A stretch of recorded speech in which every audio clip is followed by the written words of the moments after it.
Hello, everybody, and welcome back to Changeling the Lost in Grove or Green. I am the executive producer here at Final Show Films, John, and we are in the middle of our 24-hour entertainment gauntlet as we continue down the path of insanity and regret with How long have you been up now? Changeling the Lost. I've only been up for no longer than I normally have been, 12 hours.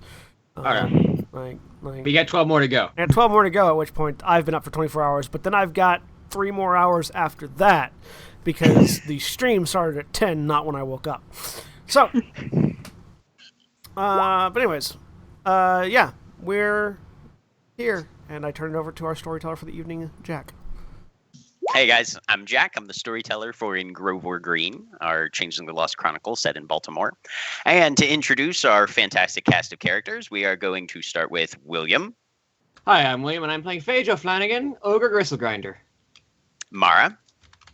I'm Mara, and I am playing Liz Wizened Oracle. Raphael. Hi, I'm Raphael. I'm going to be playing the role of Neofly, the Darkling Night Singer. And Holly. Hi, I'm Holly. I'm playing Lark, the Beast Windwing. John. I'm John, and I'm playing Nero, the Elemental Fireheart. And Aaron. Hi, I'm Erin, and I'm playing Gale, the fairest flowering dancer. Absolutely. And having just escaped from the hedge, we are bringing the story back to Baltimore. So, welcome once again, my loves, to tonight's broadcast of Radio Free Faye here in Charm City, the crown of the Chesapeake. Baltimore is still seeing a surprising influx of new arrivals, so be careful out there. Changelings stumbling out of the hedge might need help, but trust isn't earned quickly. Keep your weapon hand and your pledge hand ready. Those autumn people are still watching the gates for us, best they can, though, so if you see any of them skulking out today, toss them a spare goblin fruit for me. In the meantime, this is DJ Utzel, bringing you the best the reel can offer to help you face the coming morn. So you guys have made landfall near a hedge gate that opens along the Canton waterfront. First thing you heard was a voice saying, "Well, what have we here?" as somebody racked what sounds a whole lot like a 12-gauge round into a shotgun. Before you stands a woman with pale skin, holding a sawed-off pump pointed down into the side. You can see some faint webbing visible between her fingers. She has sopping hair that's swept back over and away from her forehead, revealing some lightly scaled temples and amphibian-like modeling along her neck. There's also a pair of deep lines running down either side of her throat, with each breath flaring open to reveal scarlet tissue inside. And as your guy's barge bumps against the dock where she's standing, you notice that the boards that make this thing up and the pitch that kept it sealed are starting to fragment and splinter. It wasn't meant to exist outside the Feywild. You're seeing some bubbling water, dark and brackish, beginning to leak inside. And she's just kind of looking at you, eyebrows raised. And you can see across her face a little bit, despite her very changeling-esque and weird saturated visage, there's a hint of fairer skin. Simple blonde hair pulled back in a ponytail. And if you look at her sideways, you can almost, it's kind of like one of those hologram cards, where depending on the angle, you can see through her mask. But if you turn your head just the right angle, you can actually see the mask mostly take over as well, to where she almost looks like a normal person. And she's just watching as your boat is sinking. Gale will stand presentably, instantly. It's always polite to introduce yourself to me. I'm Gale. Pleasure. I don't believe I caught your name. Call me Gilly. She holds out a hand to you. Gale will return it. And she'll yank you up onto the dock. Phage begins hauling people onto the As dock. gracefully as possible. Give me a dexterity and athletics then. Can I count this as an expressive one? If you're trying to make a good impression, sure. Yeah, that is the goal. All right. I will try to help Liz get up first, since we were both back at the end of the tiller. And then I will try to pull myself up with one arm. Yeah, I'm gonna Phage try to help. Phage is helping you get off the dock. Get off the ship. I'm gonna No modifiers, let I'm Mark go assuming? off first, and then I'm gonna Nope, not. Well, I'll give you +1 because she's giving you a hand. Oops. I forgot the +1. Should I roll again or? Yeah, go ahead. Okay. Yeah, so Neofly is helping Lark get off, and then he's gonna get off. 4 successes. All right. So yeah, Gale, with a very graceful half bound, you hop onto the dock about good 5-6 feet away from anywhere where you might be in danger of tipping into the harbor. Gilly gives you a kind of a vaguely appraising look and a nod, and then turns back to check everybody else as they're coming in. As I get up on the side, I sort of groan and lay on my back. And that's what you get for getting in the way of gunfire. I believe it was actually an explosion of a device, but He also got in the way of their guns. There was an explosion and gunfire. Yeah. Where are we? There's just a crew of you guys, aren't there? Yeah. We're in Canton. I mean, you've made it out of the hedge, looks like. Were you guys on a jaunt, or is this your first time back in a while? Define a while. Fine. Did you leave the city earlier under your own power and go into the hedge, or are you guys escapees? No. That second one's probably more accurate. Neofly nods his head. Okay, then. We just made it out.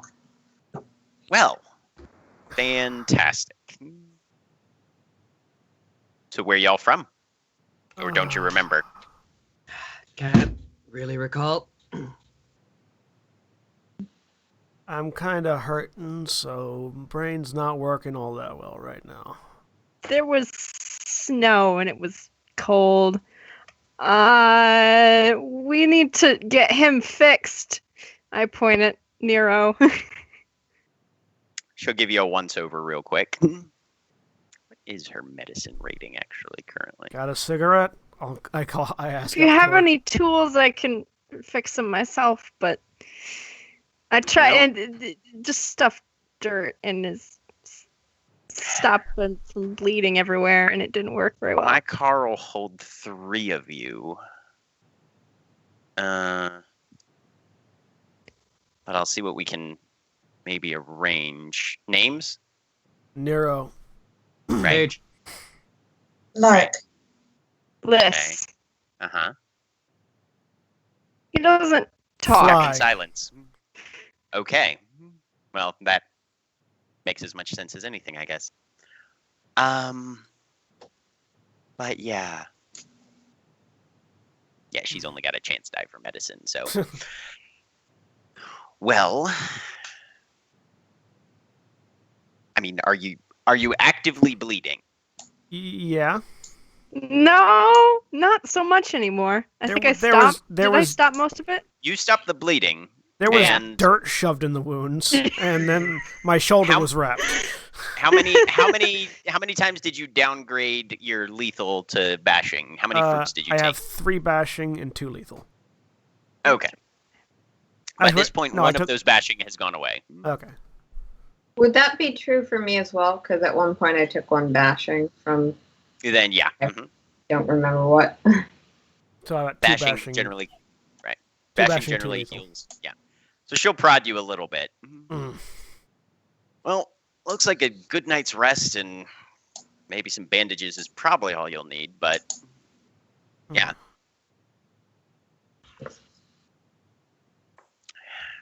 Are you bringing anything with you? Anything dangerous?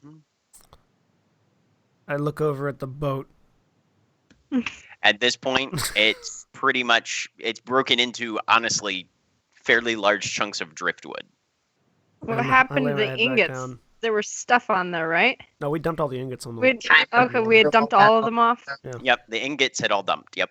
Okay. You do still have your shovel, however. I do. I hang on And to my shovel. and the chisel and the hammer. You still Yep. have those. I hang on to those. Gail will. I don't think they're dangerous. So like looking at the now destroyed raft, lay my head back down. Nope. Well, we can probably at least get you some food and a bed for the night, and then we'll figure things out tomorrow, I guess. Yep, that'd be good. I could really go for some food, actually, now that you mention that. Oh, like now? Okay. Please. She kind of takes a look around, and then, all right. Tell you what, follow me, and she'll walk down the dock back towards the street. I will clamber back to my feet and stiffly walk after. I try and help you, but I'm not very good at it. How long does my enhanced health last, by the way, for my blessing? I think a scene. Okay, So it's probably gone by now. Gone by now, yeah. Yeah. Mm-hmm. Yep. As we're leaving, I don't know exactly what's going on, and I want to make sure we're not following some person who's gonna bring us right back where we started. So I'd like to use my Panamancy. Okay. What method are you using for fortune telling at this point? So Liz looks at bright lights and then closes her eyes, and looks at the patterns you get in the blood vessels as they go past. Oh, for after image. Okay. Yep, the after image. Could you just look at me? Yeah, I'm kind of staring at you. You're not burning bright enough for after image at this point. There's the sun's out though, presumably. Yes, sun yeah. looks like it's about an hour from set. Okay, I look directly at the sun. Okay. And you can see one of her eyes goes kind of cloudy and dark as that happens. And then she closes both of them. What do I see? How does this work? So as you burn that little bright balls after image into your retina there, and you watch the patterns of light as you close your eyes sort of trace on the inside of your eyelid. I would need you to make a wits and composure roll. Okay. Wits and composure. Where's composure on here? This is a good question. They're both attributes. Oh, yeah, there's composure. That's right. No. 0 successes.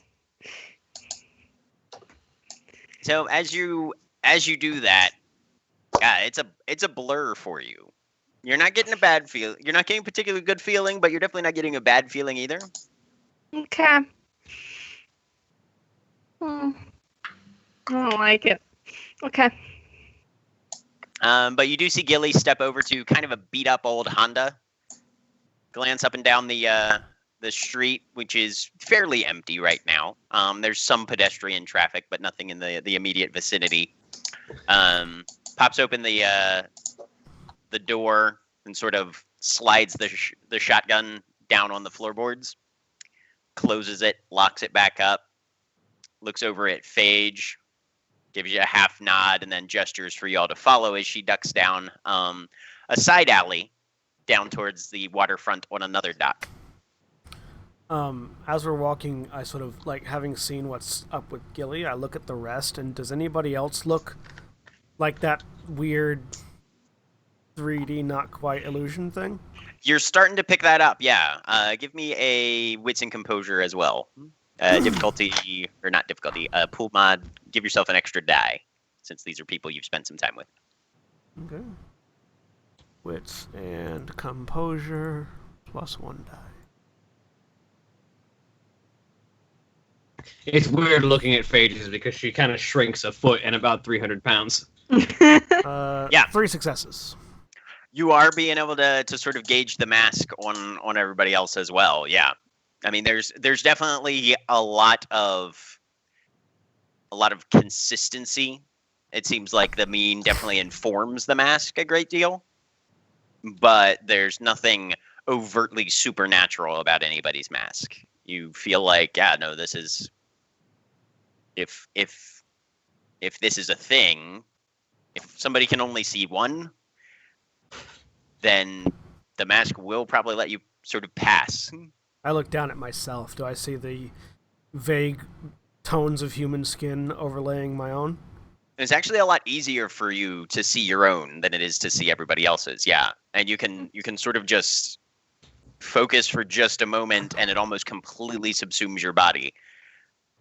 Oh. And then you can almost turn it on and turn it off for yourself, at least visually.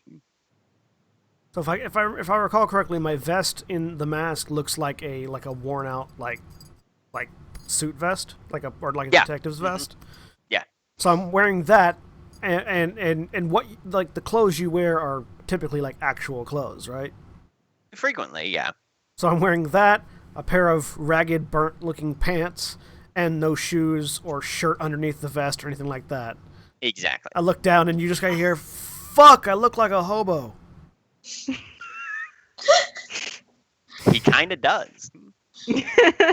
Please don't use such crass terminology. Impolite to those of lower social standing. At this Looks point, fine. Gilly has led you to, obviously, the back door of a restaurant. It's called Bo Brooks, and she ducks into a back alley, skirting a dumpster, and then just kind of waits expectantly, leaning up against it.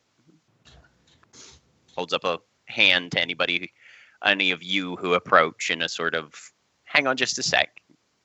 Okay. 5 or 6 minutes go by, and then the door bangs open, and an employee hauling a trash can lunges out into the alley quickly, and then stops, seeing you guys there. And Gilly will sort of step forward, slightly away from the group of you. I need a favor. I'm a friend of Joey's. The guy kind of reflexively nods and then glances over at the other 6 of you in the alleyway. Yeah, Joey's got how many friends? Gilly sighs, sticks a hand in her pants, and peels off a few bills. Just one. And then hands him several folded up, they look like 20s.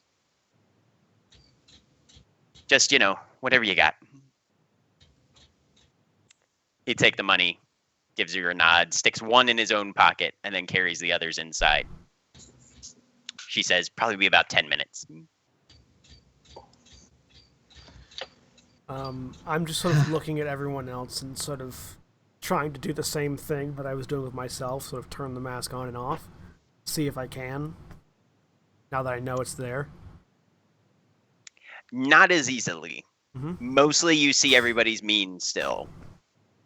You can pick up on probably what other people would see if they only see the mask, but mien bleeds through pretty heavily since you're a changeling as well. Yeah. And I'll just sit down, like sort of lean against the wall and slide down. Okay. Thank you. You didn't have to do that. Thank you. I'm guessing most of you don't have any money. No. No. Previous statement. Yeah, no, I figured. Pockets. Make sure. We'll talk Nope. about exchanges later. Which is when the door bangs open again, and a different employee at this point, but holding plastic carry-out bags in each hand. Looks like there's 3 or 4 of those styrofoam carry-out containers in each one. And she leans forward. Here's what we got. Thanks. Gilly nods and says, all right, well, tell Joey I owe him one if you see him. She kind of laughs. He doesn't talk to people as low as I am on the totem pole. Gilly rolls her eyes. Anyway, appreciate it. And she turns and starts walking away. Get up and follow. Mhm. You see her pull out a cell phone as she's walking. She sort of juggles the bags and then just hands them both to Phage. She looks at the bags of food and is like, how many takeout containers are there? There's a total of 8, and it feels like each one of them probably weighs a good 2-3 pounds. She's like, just holds on to them for a second. You guys hungry? Yes. Yes, I could eat. Darn it. Think so? She gives each of you one, and then the remaining 3, she just kind of immediately digs into. We're walking, I'm assuming. Oh, yeah. I just sort of. How hungry do I feel? Gilly's got her phone out, and she's having a quiet conversation with somebody on it. Give me a stamina and resolve Okay. for Gale. I open it up and look what's inside. -2. Where's was? Oh, sorry. I couldn't Yeah, sorry. find They're it. both attributes. Is this like sit down food? Is it like a sandwich? What is it? It's definitely sit-down Yeah. food. There's some level of chicken and rice in there. Couple of something potato-ish. What's success? You're hungry, but not overwhelmingly. You're not ravenous, but you could Okay. eat. Paige doesn't give a will shit if it's sit-down food. She's walking and eating. select from whatever's in the takeout container the bit that is least likely to be spilling or messy. There's a couple of wings in there. That works. Is All it right. like She is not picky. Okay. She'll eat whatever, but eat just bite-sized portion levels. Right. And then return the rest of the box to Phage. Like, I'm not damaged, so I wouldn't. But if I was, I would be using Gluttonous Feast of Health right now because I fit the catch. I just like sort of open palm it like you do when you're walking and trying to eat. Right, yeah. And just Right. start eating. Okay. I'll use. There are I'll- no utensils. I use the chicken as a utensil. The for utensil. potatoes. Can I make a performance-y acrobatics check to, without utensils, utensilize the food I am eating? Yeah, why not? Give me a dexterity and athletics. -2.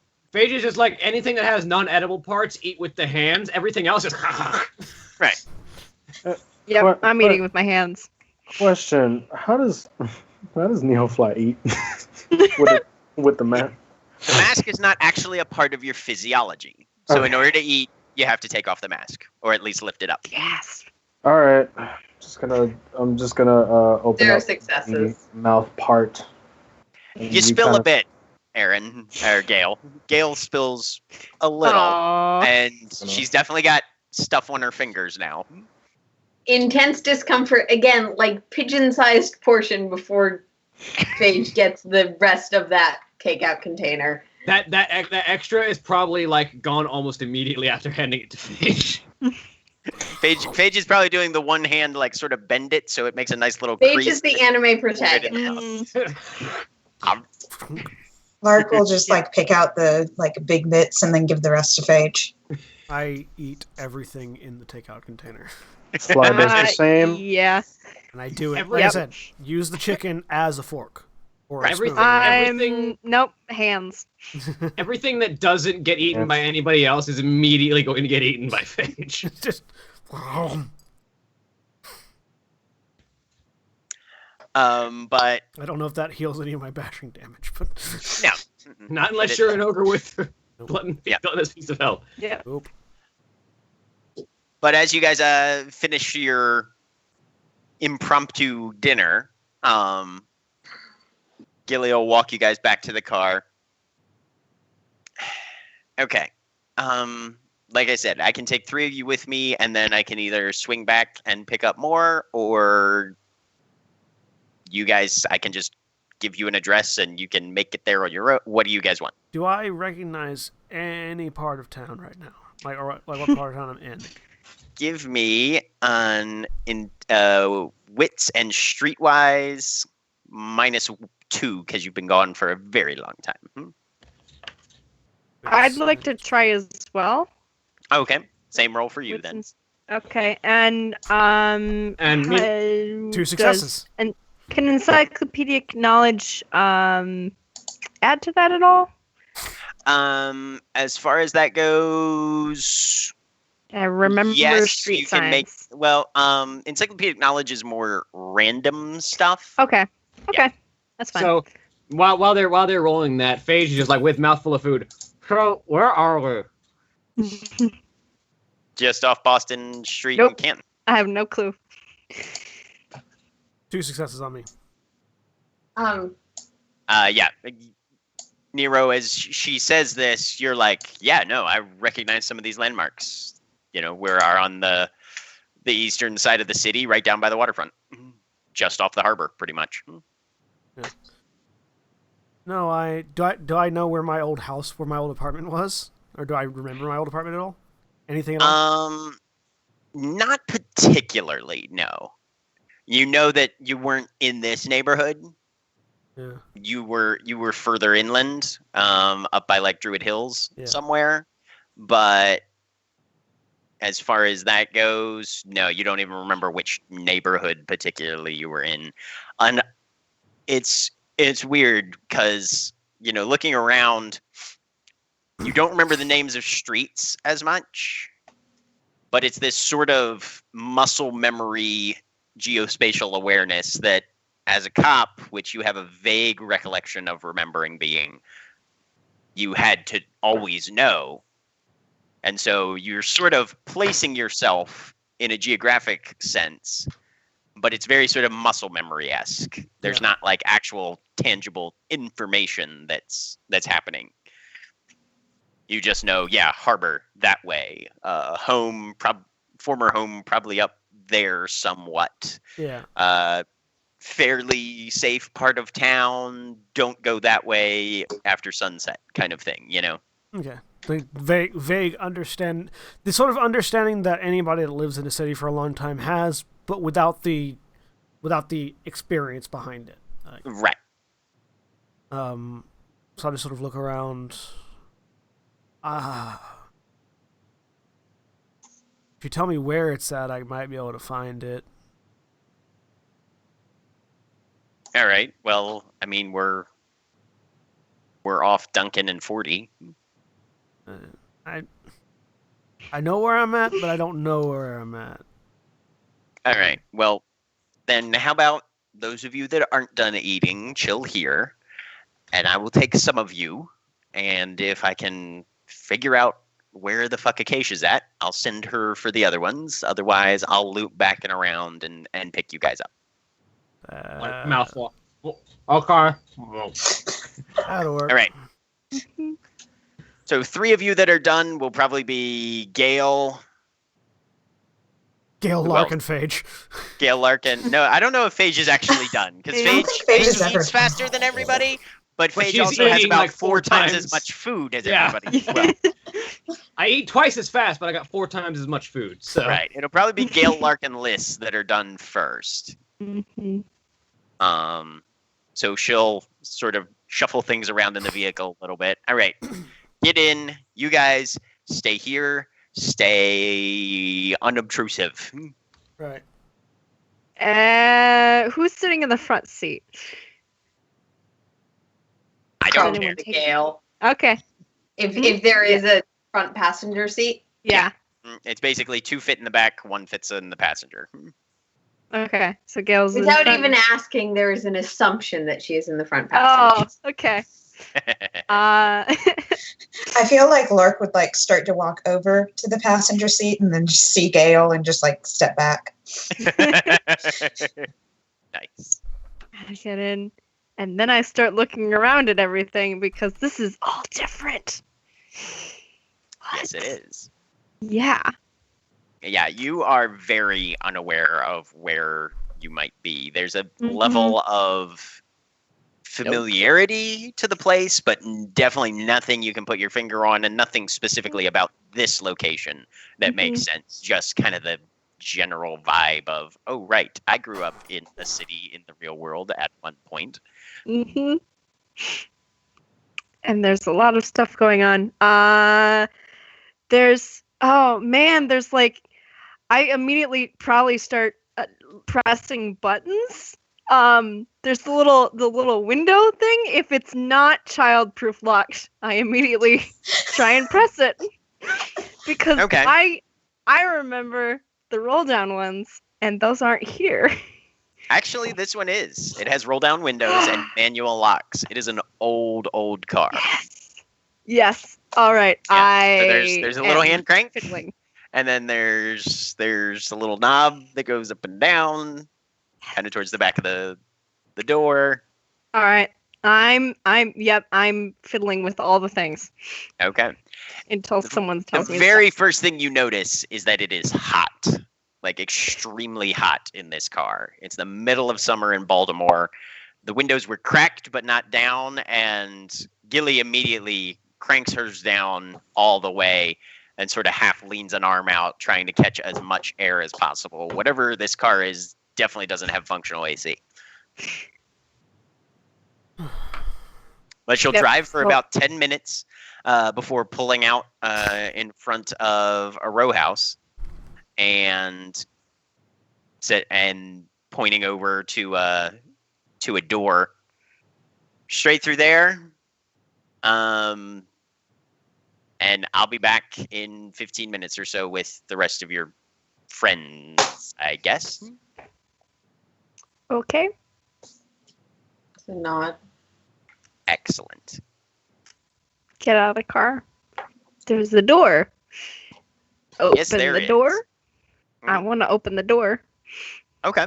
So you walk up, swing the door open. There's a kind of a old musty smell that comes out in that sort of this place doesn't get a lot of circulation, but there's also a wave of cool air that hits you as well, which definitely drops the temperature by a good 20 degrees, even this late in the evening. First thing you see is a little foyer, set of stairs running up one way, and then kind of a dim electric lamp light further in down a small hallway. Is the light on in the foyer? No, the immediate light right above you, which you can look up and see a small light fixture hanging, that one's out. Okay. I try and turn on the foyer light. There's a light switch right next to you. Yep, you flick it. Click. There's a faint flicker, and then bzzz, it comes on. Ooh. I'm going down the hallway.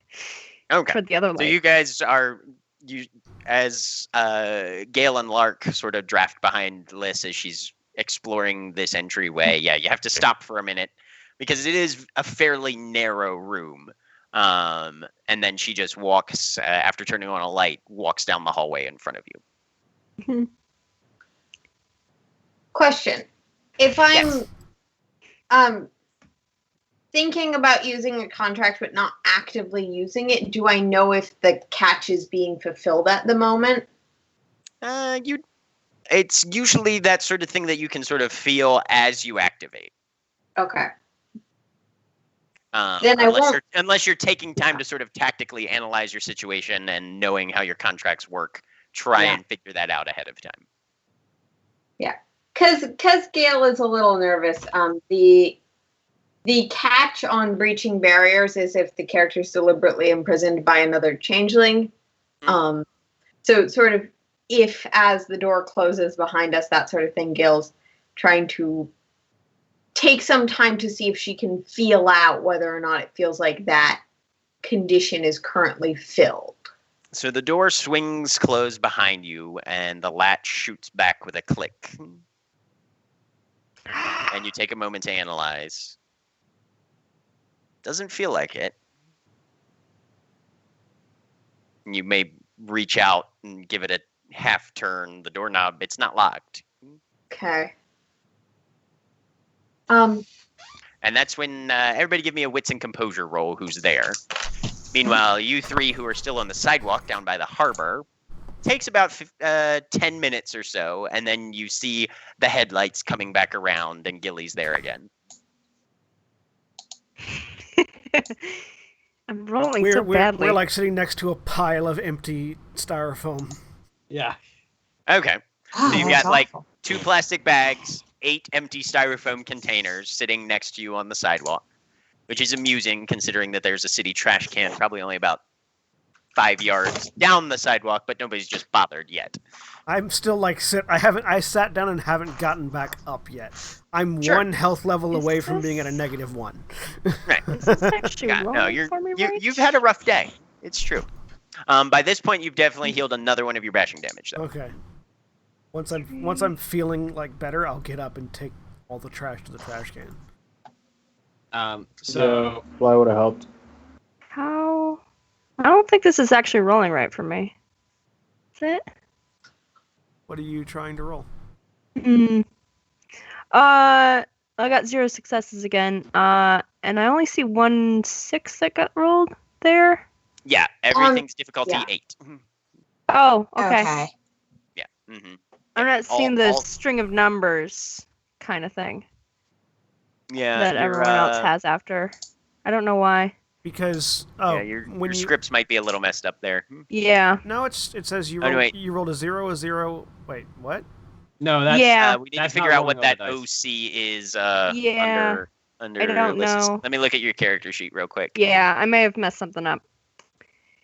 I think you might have. Oh, yes, you have Something chance selected. You need to have normal selected. I just Ah. changed it for you. Okay. Cool. Yep. I'll roll again for that. Yeah, go ahead and roll again for your... All right, 4 so how many successes for everybody? Okay. 4. 0. 0? Okay. Yep. And Gale? 2? All right.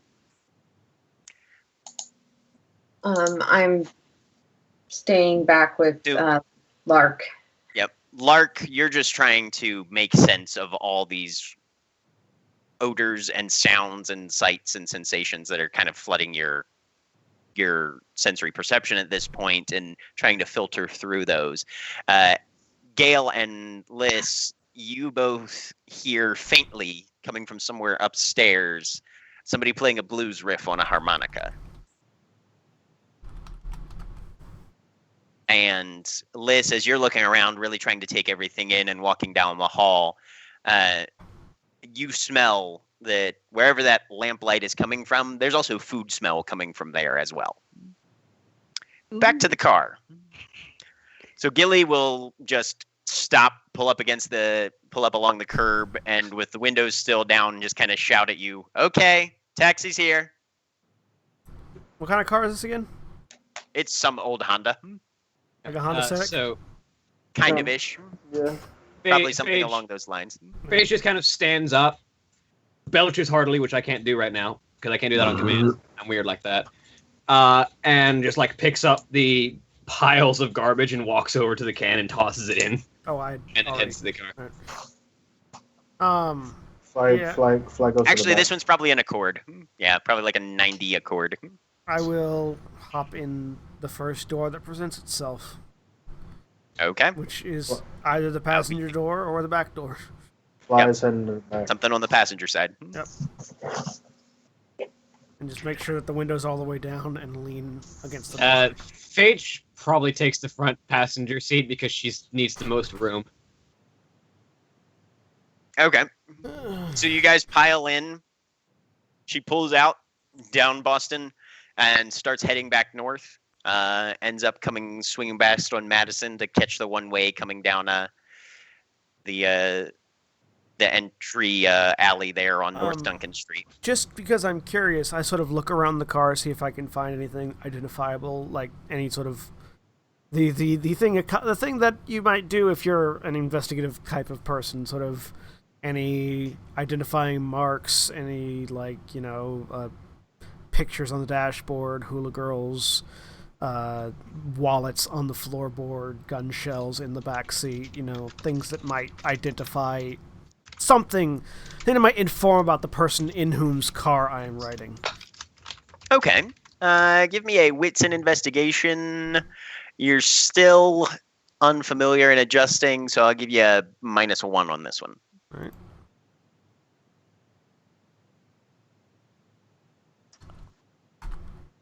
One success. The one thing you notice is a stack of brochures in the console, right behind the gear shift, for the Baltimore National Aquarium. I sort of look over at it. Does anything about the aquarium sort of tick in my brain?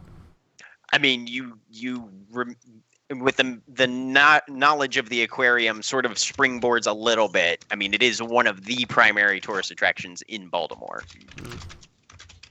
So just from the back seat. You work at the aquarium? Mm-hmm. It's a nice place. In that very, I'm trying to make conversation because it's awkward in the silence, and I'm also really tired and in pain voice. Yeah, well, if you need anything or you want to stop by sometime, get your feet back under you, feel like a red-blooded Baltimorean again, I'll get you a tour. That'd be nice. Nice to get my feet Who's back thirsty? underneath me. Am I thirsty? Fly just raises his hand. Phage is like, always. That's a curiosity because I'm a fireheart. I don't know if I am thirsty. Yeah, or not. you get thirsty. Okay. Thirsty. Yeah. And you've had a very long day and are riding an extremely hot car. Something to drink probably sounds pleasant. Yes. Yeah. Very thirsty. All right. We'll swing in 7-Eleven or something. I'll grab us some beers. And she pulls up alongside a Super Saver. Nobody move. We are half a block from the place, and I don't want anybody getting lost or any funny ideas before. And she's still talking as she's walking in and leaving you guys in the car. I do I don't know if I can catch her attention, but I do the hand gesture waves. that indicates cigarettes if while she's moving. Let's see how she does. Don't know if she notices or not, but just sort of very weakly like, I need something, please. Okay. Why is it stuck on that? Okay.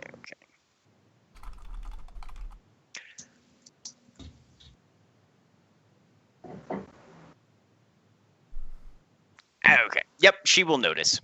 She'll kind of give you a little bit of a hand wave, and then pop back inside the store. She's gone for about 5 minutes tops before she comes back out with 2 6-packs, and then she tosses you a pack of cigarettes Catch. into the back seat as well. And just immediately light it up. Okay. Fly gestures for one cigarette. I'll pop one out, hand it over to him. Are these Grabs it. 6-packs, are they cans or bottles of beer? They're cans. And then I'll She drops them both on your lap, Phage. She immediately takes 2 of them and does the Stone Cold thing, or just like open them up and then dump both into her mouth. Gilly gives you this just like stunned look. No open containers. And starts driving again. Phage, as this brew hits your throat, I want you to give me a intelligence and composure roll. plus 1. I don't get 10 again on those. No, you don't. One success. And you remember this taste.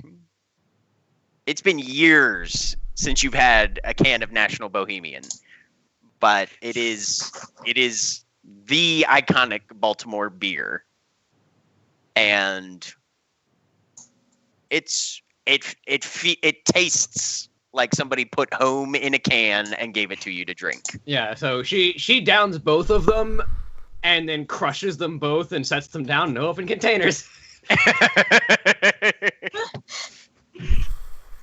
Gilly shakes her head. Christ, you are going to be a mess.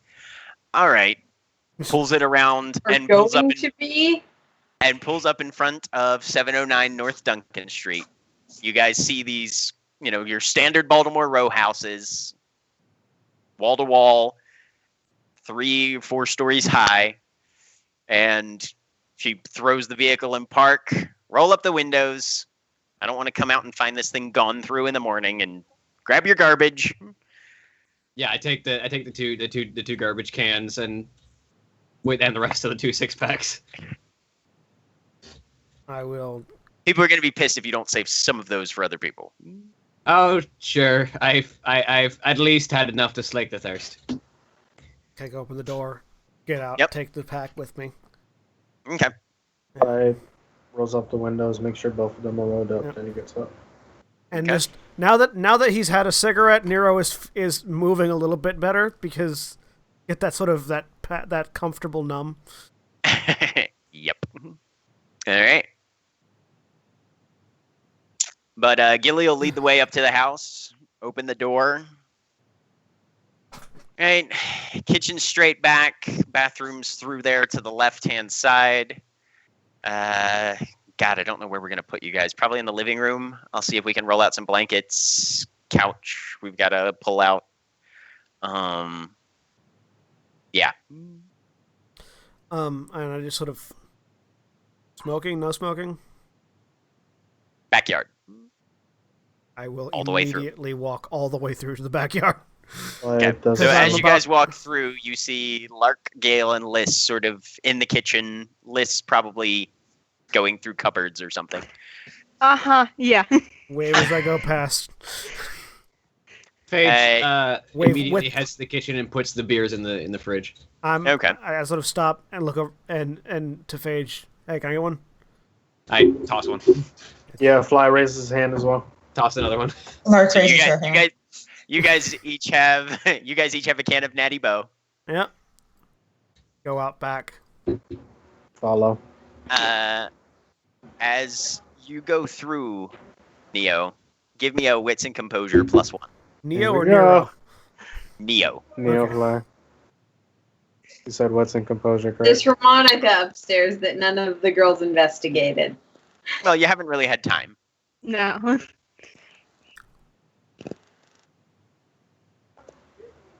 How would you add the +1? It should pop up as a pull mod option when you go after you click the die. Same thing as it did in Vampire. Just got it. 4 successes. So yeah, those blues bars hit your ears almost as soon as you walk in the door. And by the time you've got the beer in your hand, you know that, yep, I go upstairs and probably 1 or 2 doors down, if it's anything laid out like the bottom floor is, somebody up there is playing. Neofly puts his beer down, hands a cigarette to Nero, and runs up the stairs. Okay. Bolts out. He doesn't run, he bolts. He sprints. I sort of take the cigarette, take the beer, continue out the back. I need to decompress, and I need to do it where I can smoke. And as you go up there, your feet just pound the staircase, and yeah, there's a series of 3 doors in a way. And that second one, it's not completely closed, but it's mostly closed, and you can hear what was previously just kind of a slow, mellow blues riff has shifted into full-on John Mayall Room to Move. And somebody is tearing it up on a harmonica in there.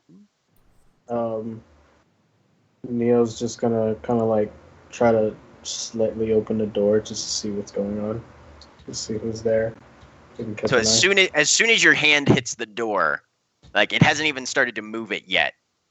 It goes silent, and you push it open slightly and peek in.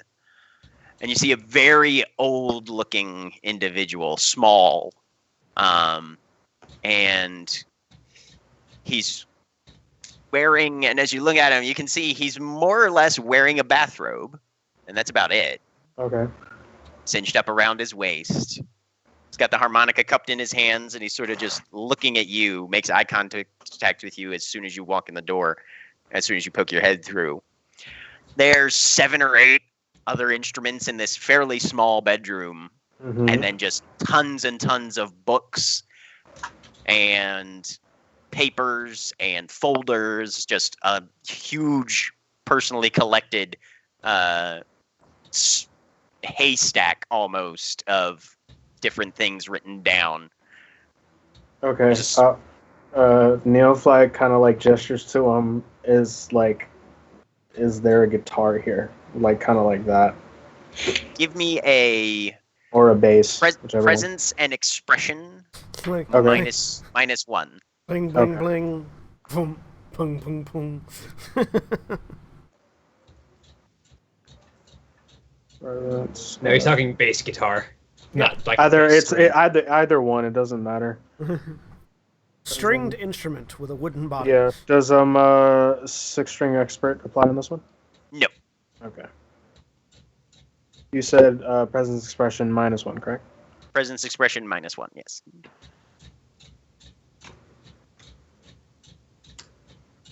0 successes. So he takes a minute and looks at you. Twists his mouth to one side for a minute as the harmonica disappears into a pocket of his bathrobe. He stands up, and his head would come up to about your shoulder, maybe. Okay. Scuffles a footstool out from behind a stack of boxes, clambers up on it, and kind of behind the door, hanging on the wall, pulls out a mandolin. Okay. Kind of gives it a little bit of a wave, like, you looking for one of these? Does it have 6 strings on it? It's an 8-string. Because those come in pairs. Okay. He can manage. So he's gonna grab it and just try to start playing. Okay. In that case, give me a presence and expression, just flat roll in this case. 1 success. What type of music would Neo be playing with a mandolin? With a mandolin, with any stringed instrument, he would just be playing whatever, and especially whatever he just heard. So he would just start playing the blues. Okay. After a moment or two, you see this other changeling stick a hand in his pocket, pull out definitely a different harmonica. Okay. And you notice that this mandolin, it's not quite tuned all the way correctly. I mean, it's close enough. It's manageable. But he pulls out a harmonica that's definitely in a different key and begins to just kind of give you an under riff as you go along with it. Okay. Just letting you carry the melody for the most part, and then just giving you a couple little accent moments. But he seems to be fairly well adept at improvisational performance. Okay. Meanwhile, the other 5 of you are downstairs. Yes. And outside. And outside. Downstairs and outside. What's everybody doing? Gail just kind of watched that exchange with the beers, probably from an unobtrusive corner. Phage, immediately after she sets the stuff in the fridge, she pulls another one out, turns around. Gail, Bliss? Lark? No, Mark has a beer. Lark already grabbed one. Gail? Gail just looks at you, blinks, takes half a step back. Underhand toss towards you. It's in the air. I mean, if it's in the air, she's going to catch it and she's going to try and do it in an artsy way, but because it has to look elegant, she can't just seem like she's catching something. She has to seem like she was Dexterity and athletics. No fumbling, only catching. Does the thing count? Not so much on this one, no. Okay. Just trying not to fumble at all. Click, But click. fumbles are fun. But yes. Why is wits not on foot? Okay.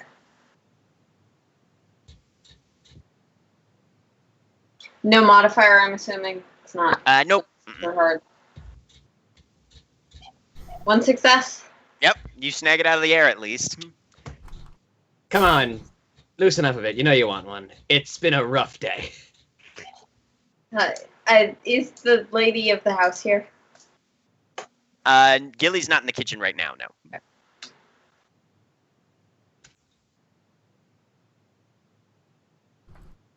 Come on.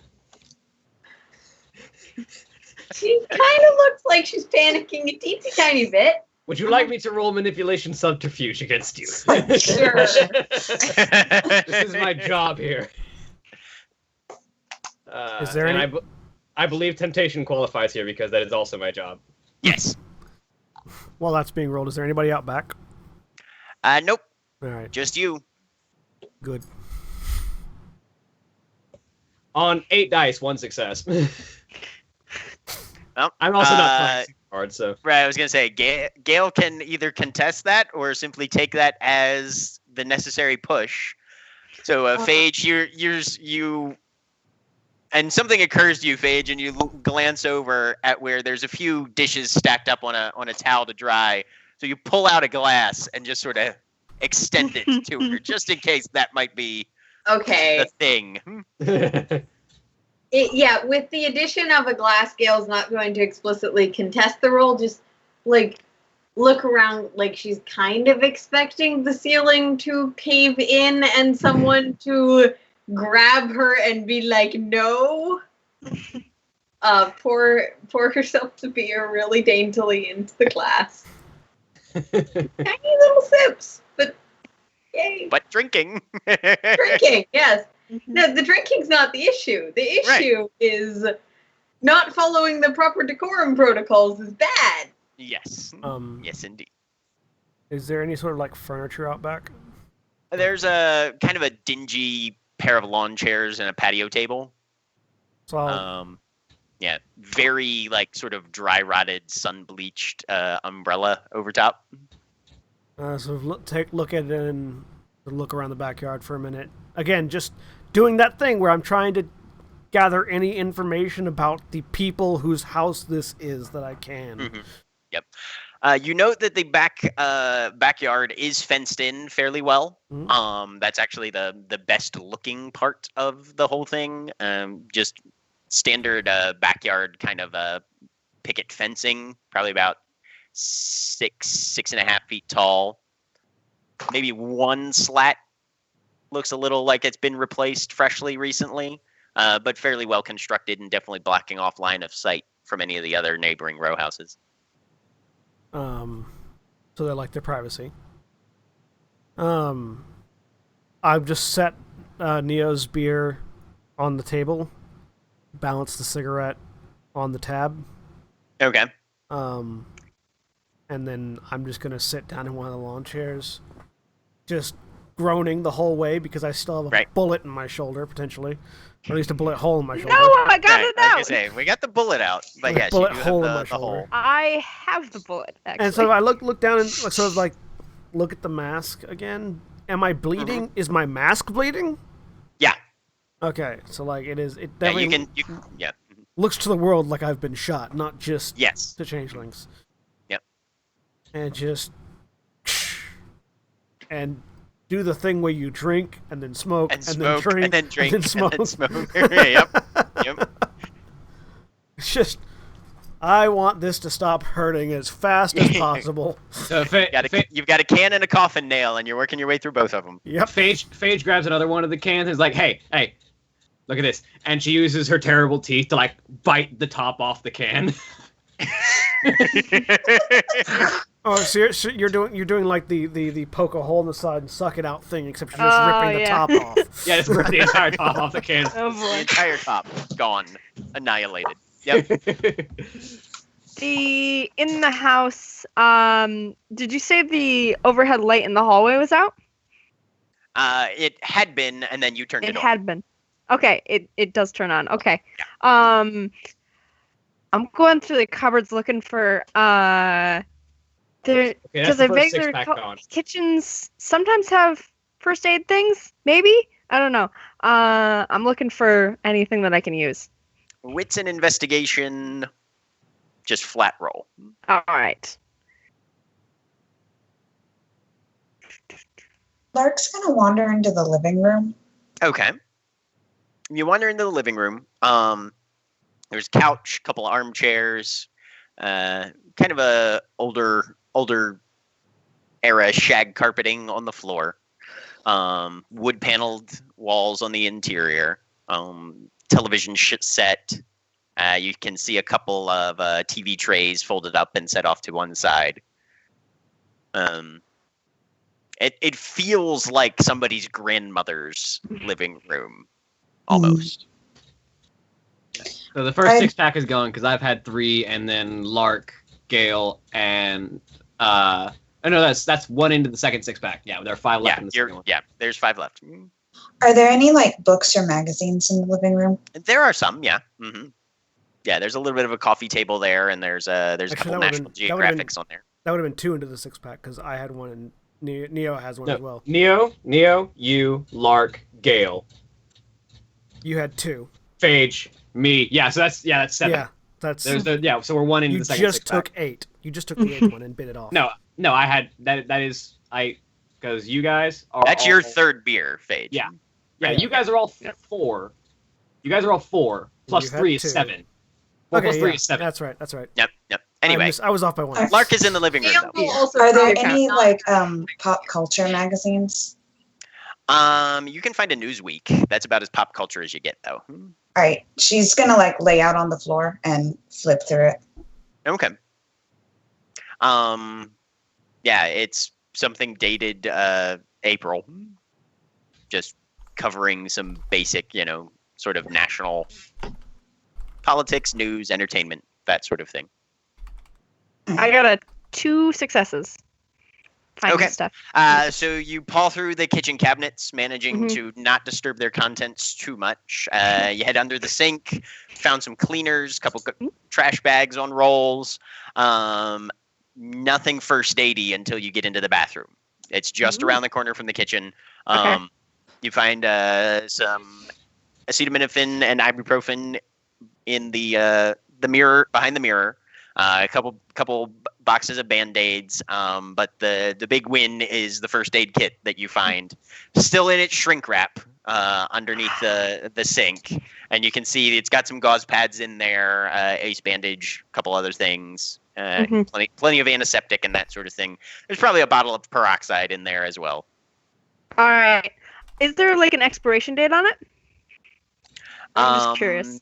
Not that you can see, no. Okay.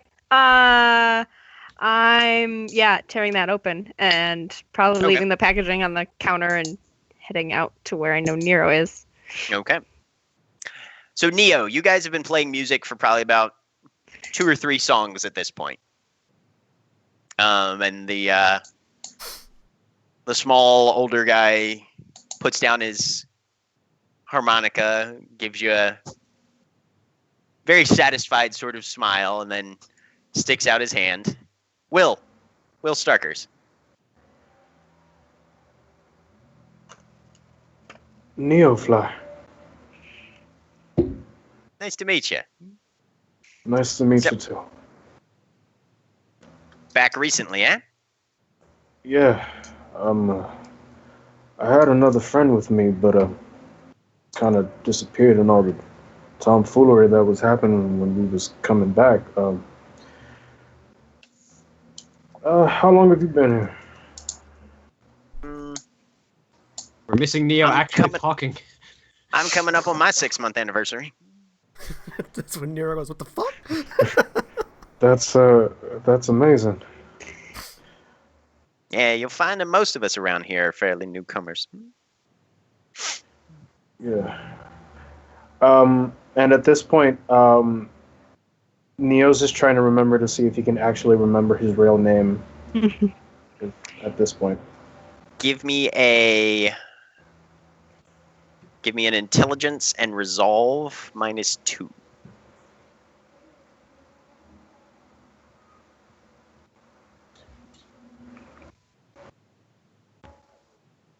Nope. Okay.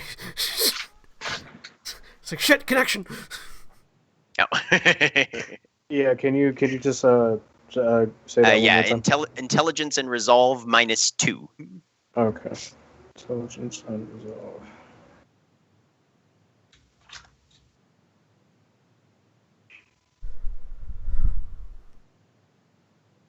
-2.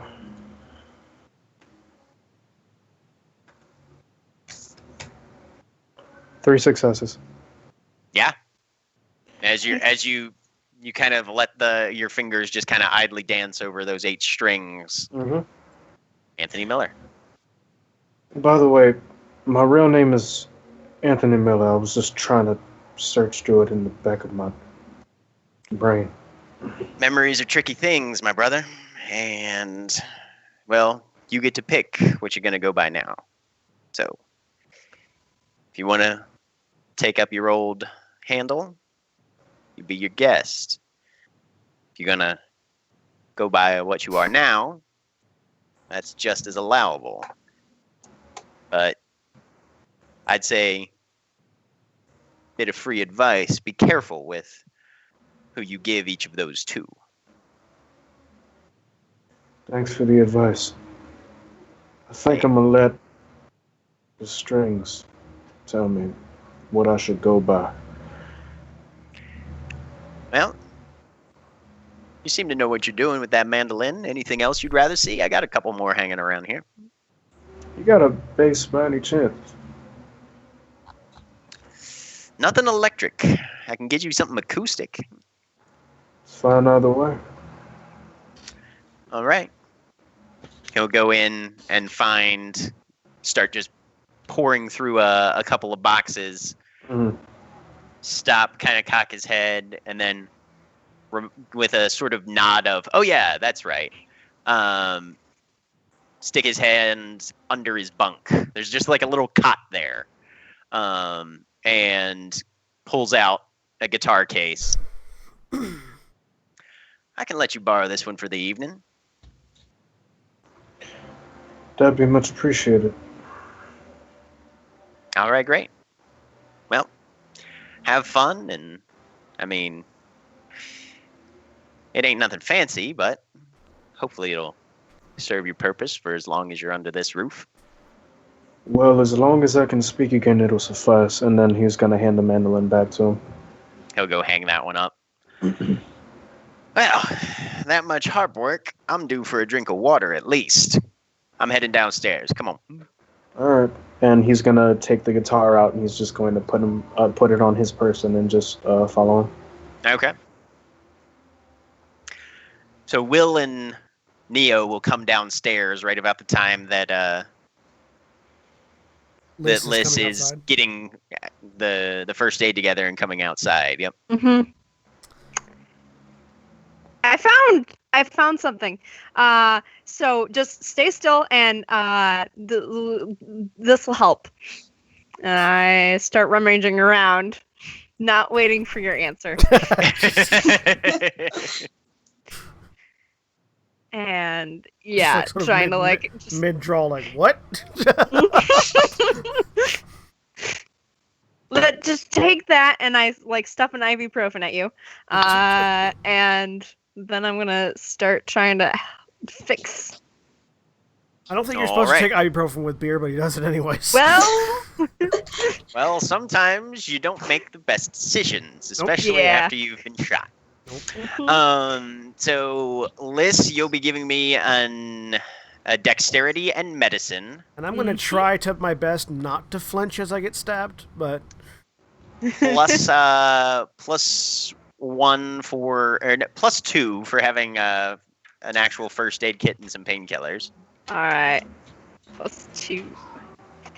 At this point, Neo's gonna go to the back to retrieve his cigarette and beer. Okay. So you come out. There's a can of Natty Boh with a cigarette on top of it, sitting on this patio table. You pass Gale and Phage, who are apparently having a drink in the kitchen. Mhm. Lark is nowhere to be seen, and Liz is sort of stitching up Nero. Thanks for. Is there a Yeah, table or anything in the kitchen to sit at? Yes, there's kitchen table and chairs.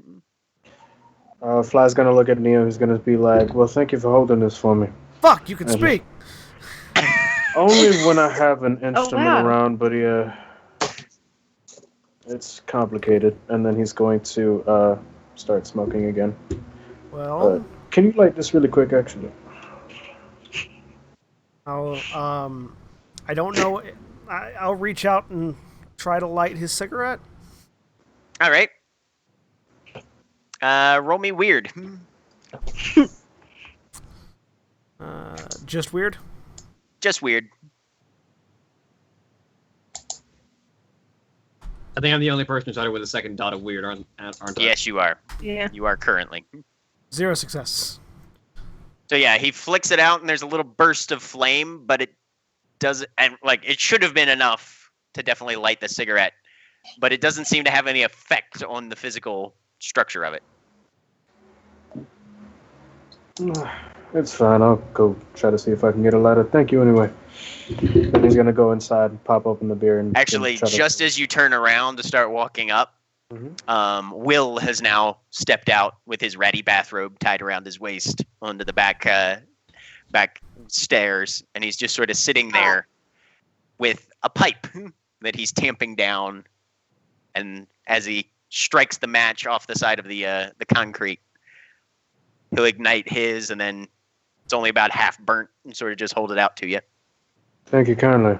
Did Will walk out through the kitchen? He did. Okay.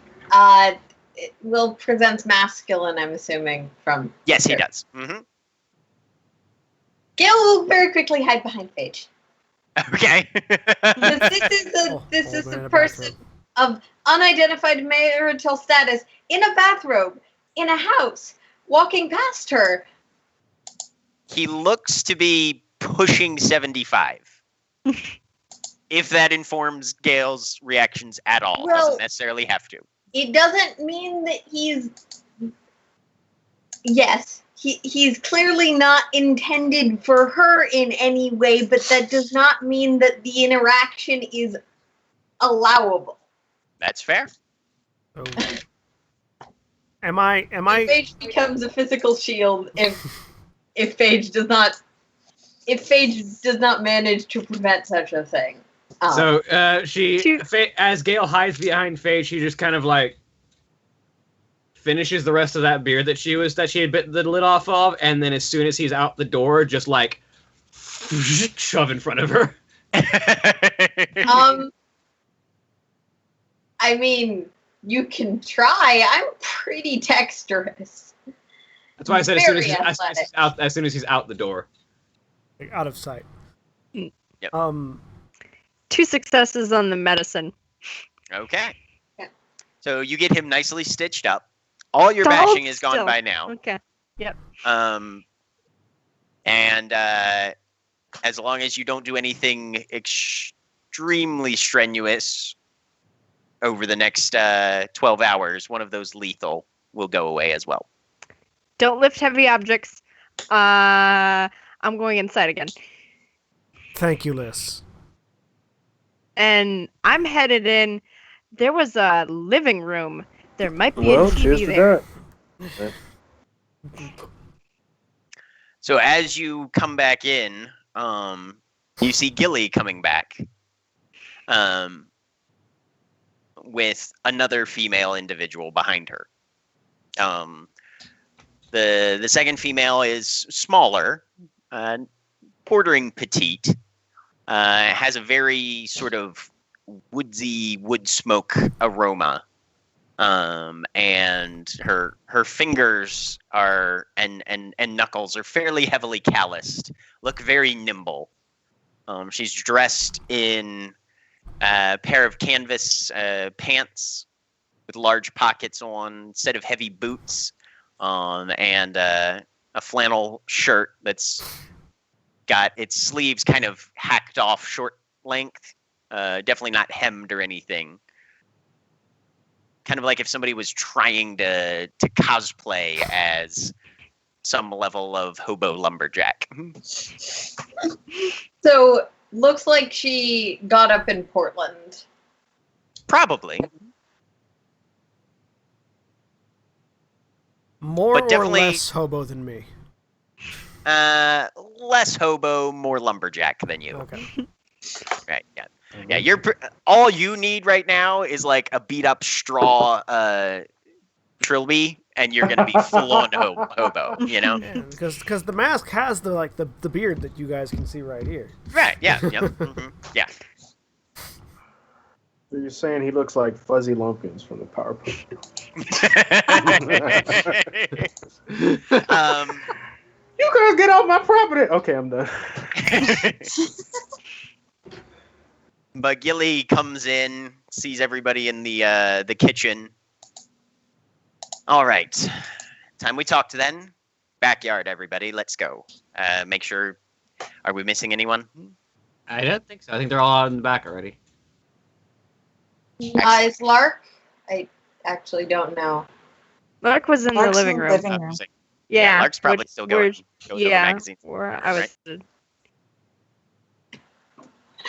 Then Gil will be sure to make sure she is either retrieve her. Gil will either retrieve Lark or make sure she is retrieved. Pronouns are hard. All right. Well, is Gail going to do that herself, or is she going to try and get somebody else to do it? Oh, if Lark's not already, she'll do it herself. Okay. Go over. So everybody's headed to the backyard, and Gail, you're going to the living room? I should make sure the last member of our group gets on her way.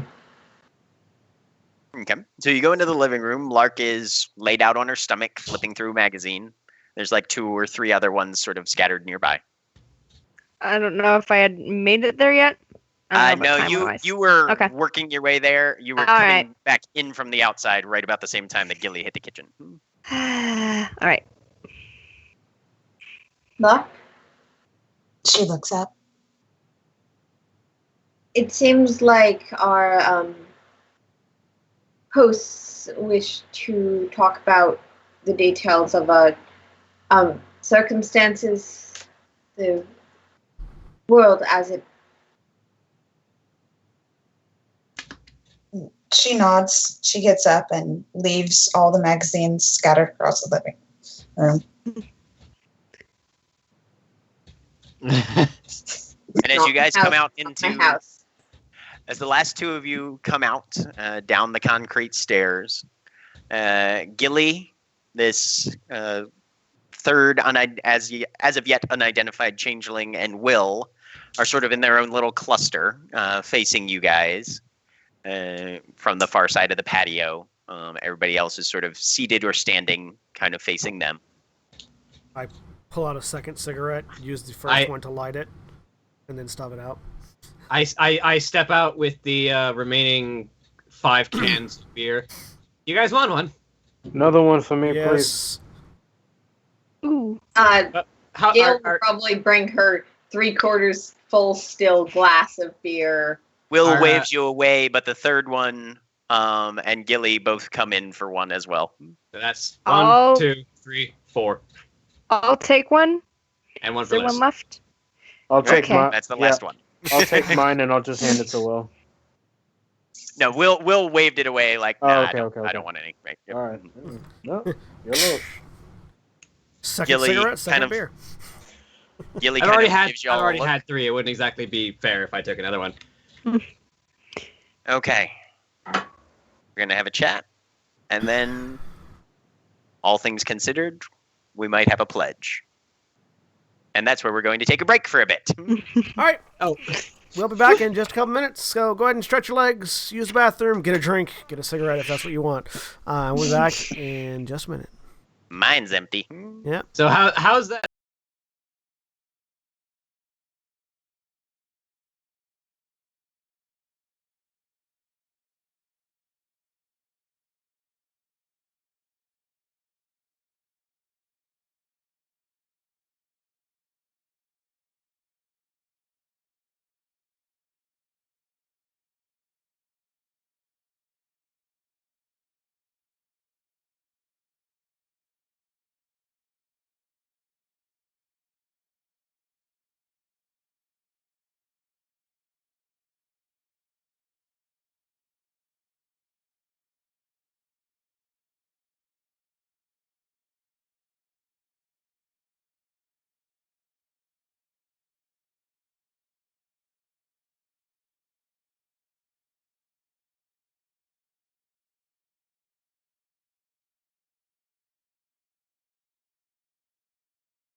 And we're back. That was quick.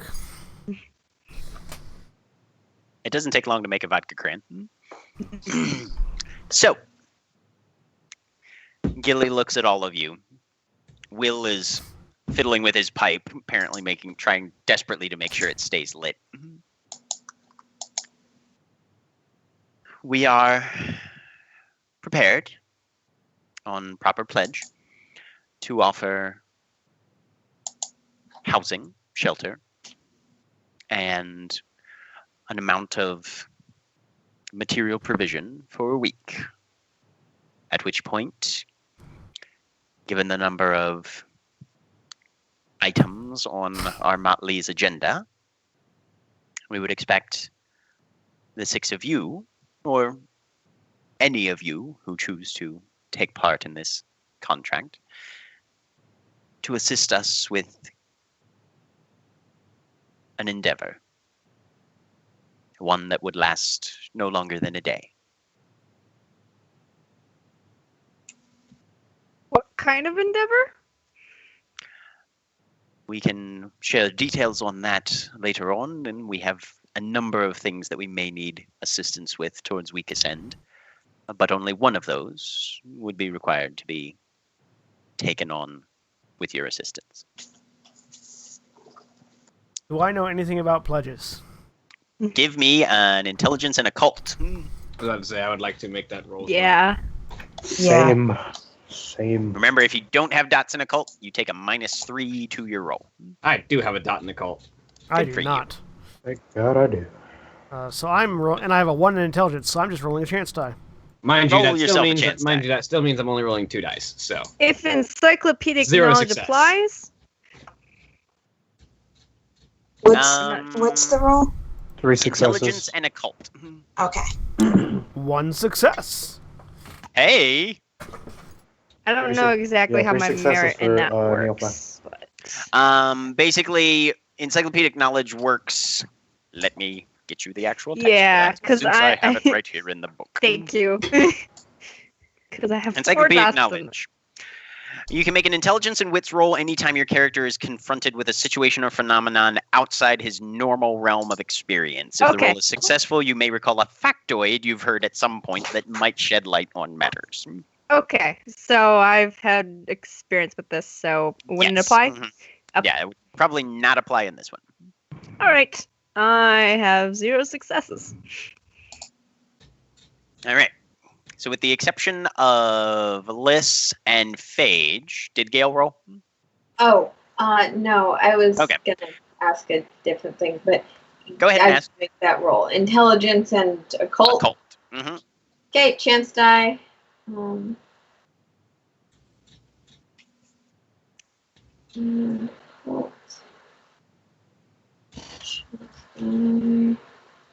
Roll.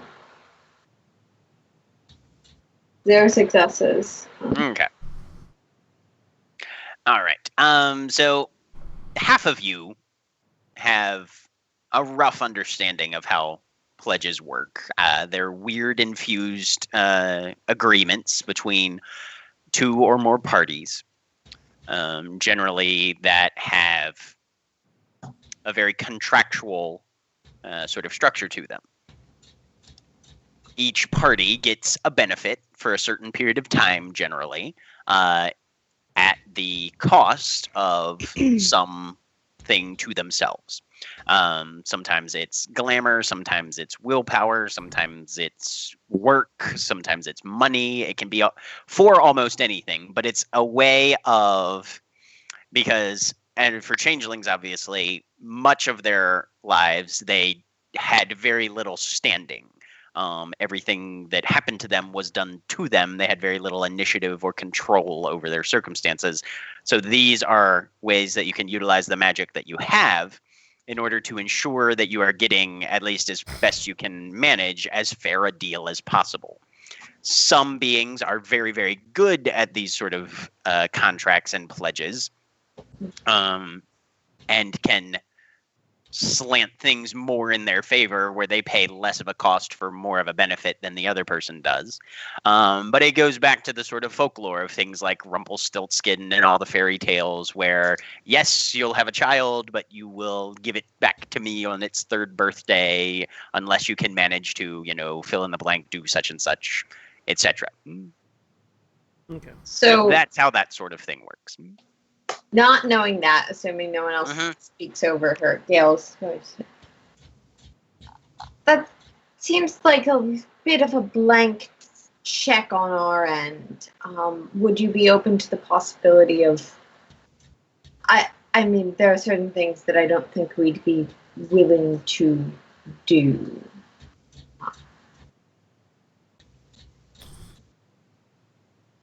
As far as the circumstances go, it would likely be one of a couple different things. Acacia here has some scouting in the hedge that she needs assistance with. Of course, the hedge can be a hazardous area, as I'm sure you've discovered on your little traverse through it earlier today. But having backup makes things like that a bit more manageable. I myself am attempting to engage in some networking throughout the city, and sometimes the people that I meet with don't respect a single individual as much as they do a crew of individuals. So in that case, attending a bit of a negotiation process with me might be what happens there. And Will and Hushabeth, well, they like goblin markets, and having help at a goblin market is usually wise. Will kind of smirks at that and says, nah, it'll probably be fine, but, backup's usually worth its weight, in butterflies at least.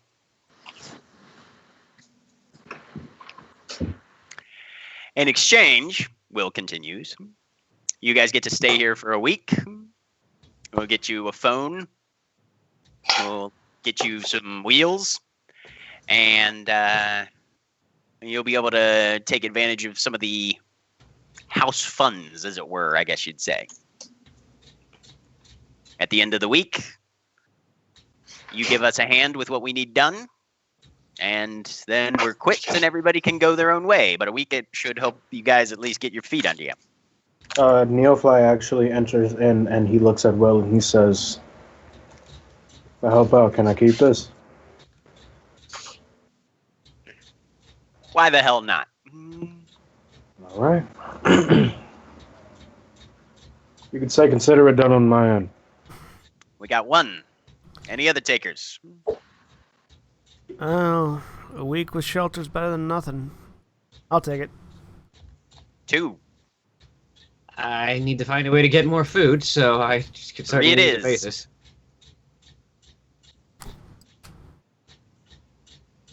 Lark points at Neofly. Does anyone else know he could talk? Apparently, he needs a guitar.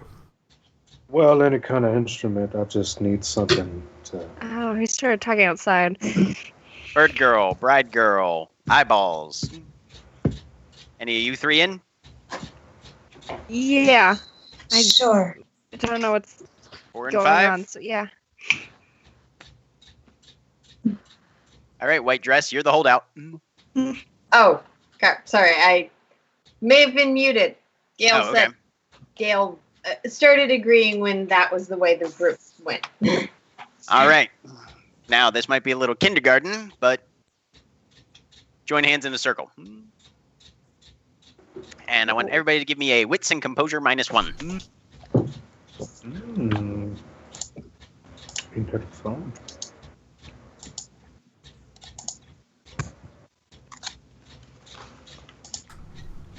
Two successes. 2 successes. There's one Three thing I'm good at. successes. It's wits and composure. I'm not even that good at One it. success. We have a group that's generally good at seeing things. Except for Neo. Except for Neo. So, Neo, you're like, yes, I got a guitar, and so you grab hands with everybody. Everybody else, the other 5 of you, you notice Will and Gilly's eyes kind of flick upward over the tops of your heads for just a moment, and you kind of glance back, and you see a very, very pale individual with darkened lips, very black, long hair, leaning out of the 3rd-story window in the upstairs of the row house, looking over this little conclave that's happening in the backyard. And she's simply got a hand very slightly extended. Is that... Does she happen to have butterflies crawling all over her face? Nope. Okay. Is that Heshabeth? She looks very emo-gothy, almost. I'm saying that out loud. Well, hello there. How are you? Huh? What? Huh? Oh, hi. And Gilly starts talking. By the doors of dawn, we pledge ourselves, as new days begin for all assembled here, each of us to help the other. Shelter and sustenance given by us, a task completed by you, that our hands may be prosperous until the week's end, afterward, to part, or meet again. And there's a little bit of a rustle of wind, and you guys can smell salt water suddenly, where before it was mostly just asphalt heat and a little bit of cigarette smoke. I need everybody to spend a willpower point. All right. Sure. I'm down to 1 now. Same. Okay.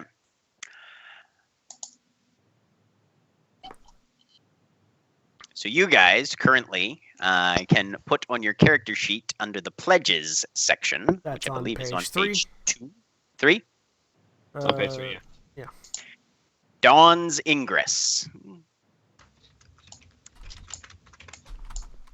The One bottom dot of page of 3. 1 dot of temporary resources.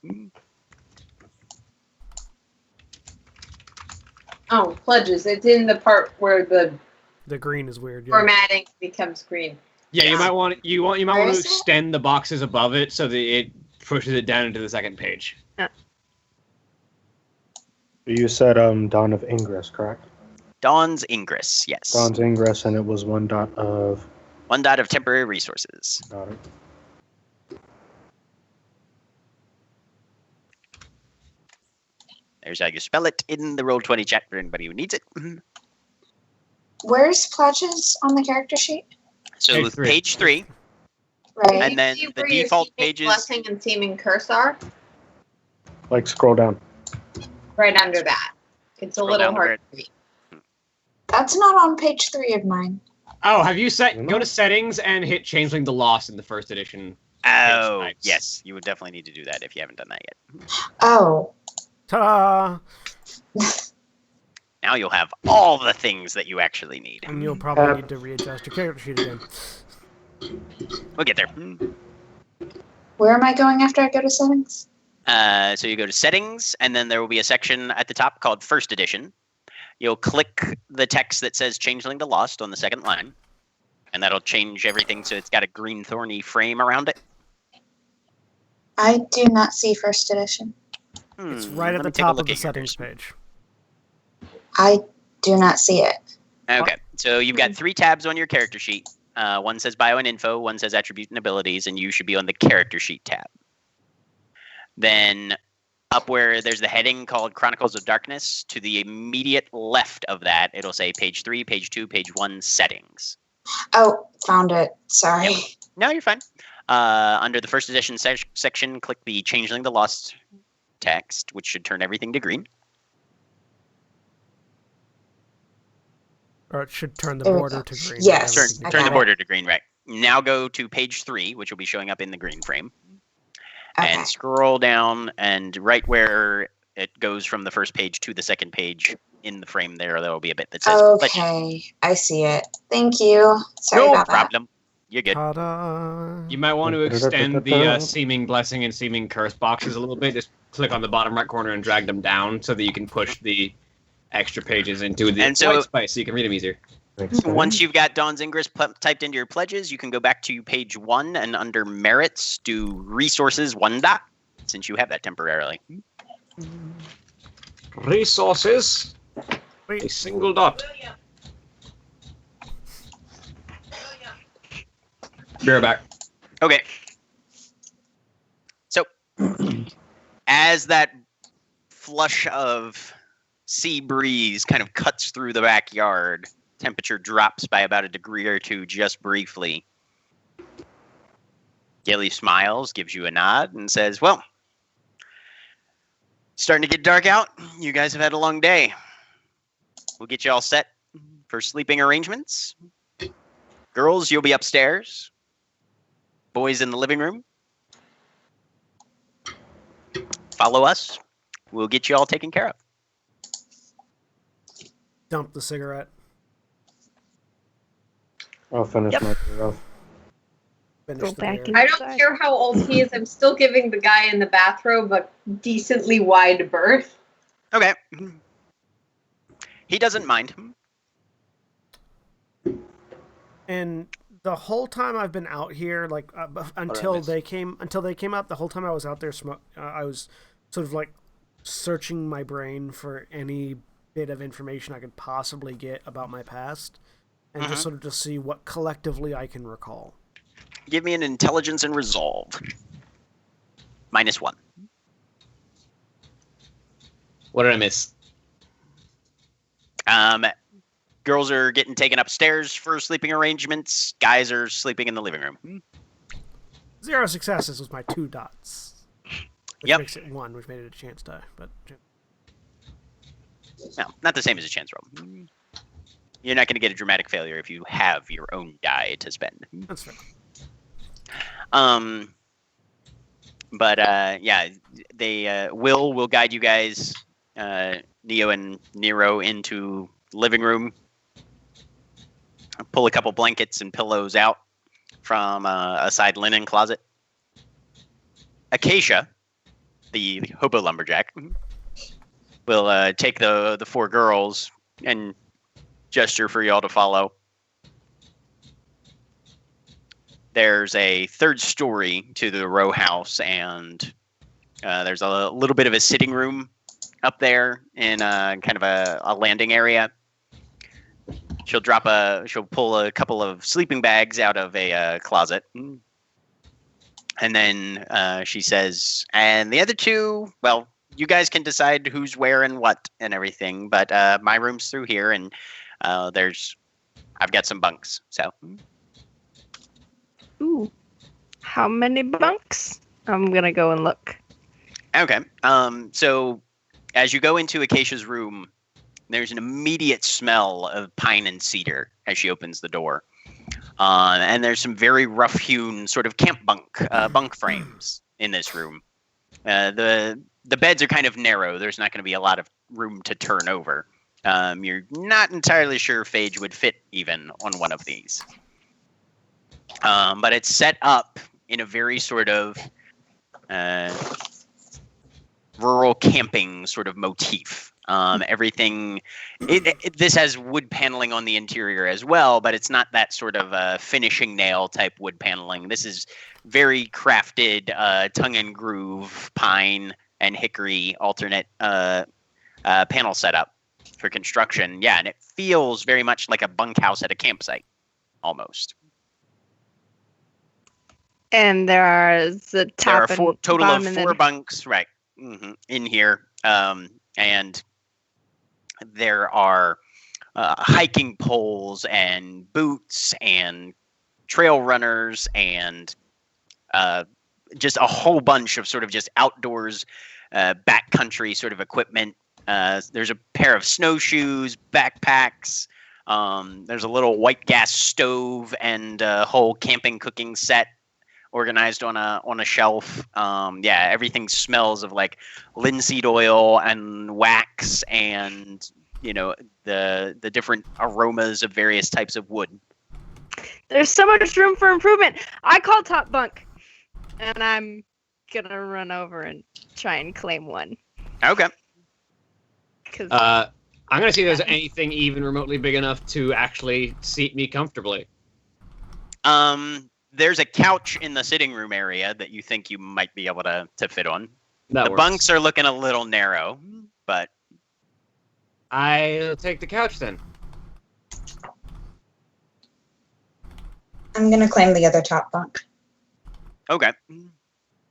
Gale will take whatever space is unobtrusive, probably favoring somewhere reasonably small. There's kind of a nook near the couch out in the sitting room. Sure. The other bunk is kind of, I mean, like, you might be able to clear it off, but there's kind of a lot of camping supplies on it. I'm going to leave her stuff wherever it is. Okay. If there is other options. Mm-hmm. Yes, there are. Will, after pulling out the pillows and blankets and directing you guys to, this is the couch that pulls out, or you can just take the floor if you want. He doesn't care. Fixes you both with a look and says, don't come into the kitchen for at least 20 minutes. Deal? Sure. Deal. Solid. And you hear him go into the kitchen, shut one of those like sliding panel doors, accordion doors closed. And then there's just banging pots and pans for what feels like about 15 minutes or so. Sounds fun. Yep. You hear the oven slam a couple times, water running. Yeah, there's just a flurry of activity happening in the kitchen right now. Can I make out what is happening just from sound or smells alone? He's definitely cooking something in there. Okay. So, I set up the couch is Okay. and is just Acacia still around? collapse on it. Yes, it is. Yes, she is. As you collapse on the couch, there's a lovely metal bar that hits you like right in the kidneys.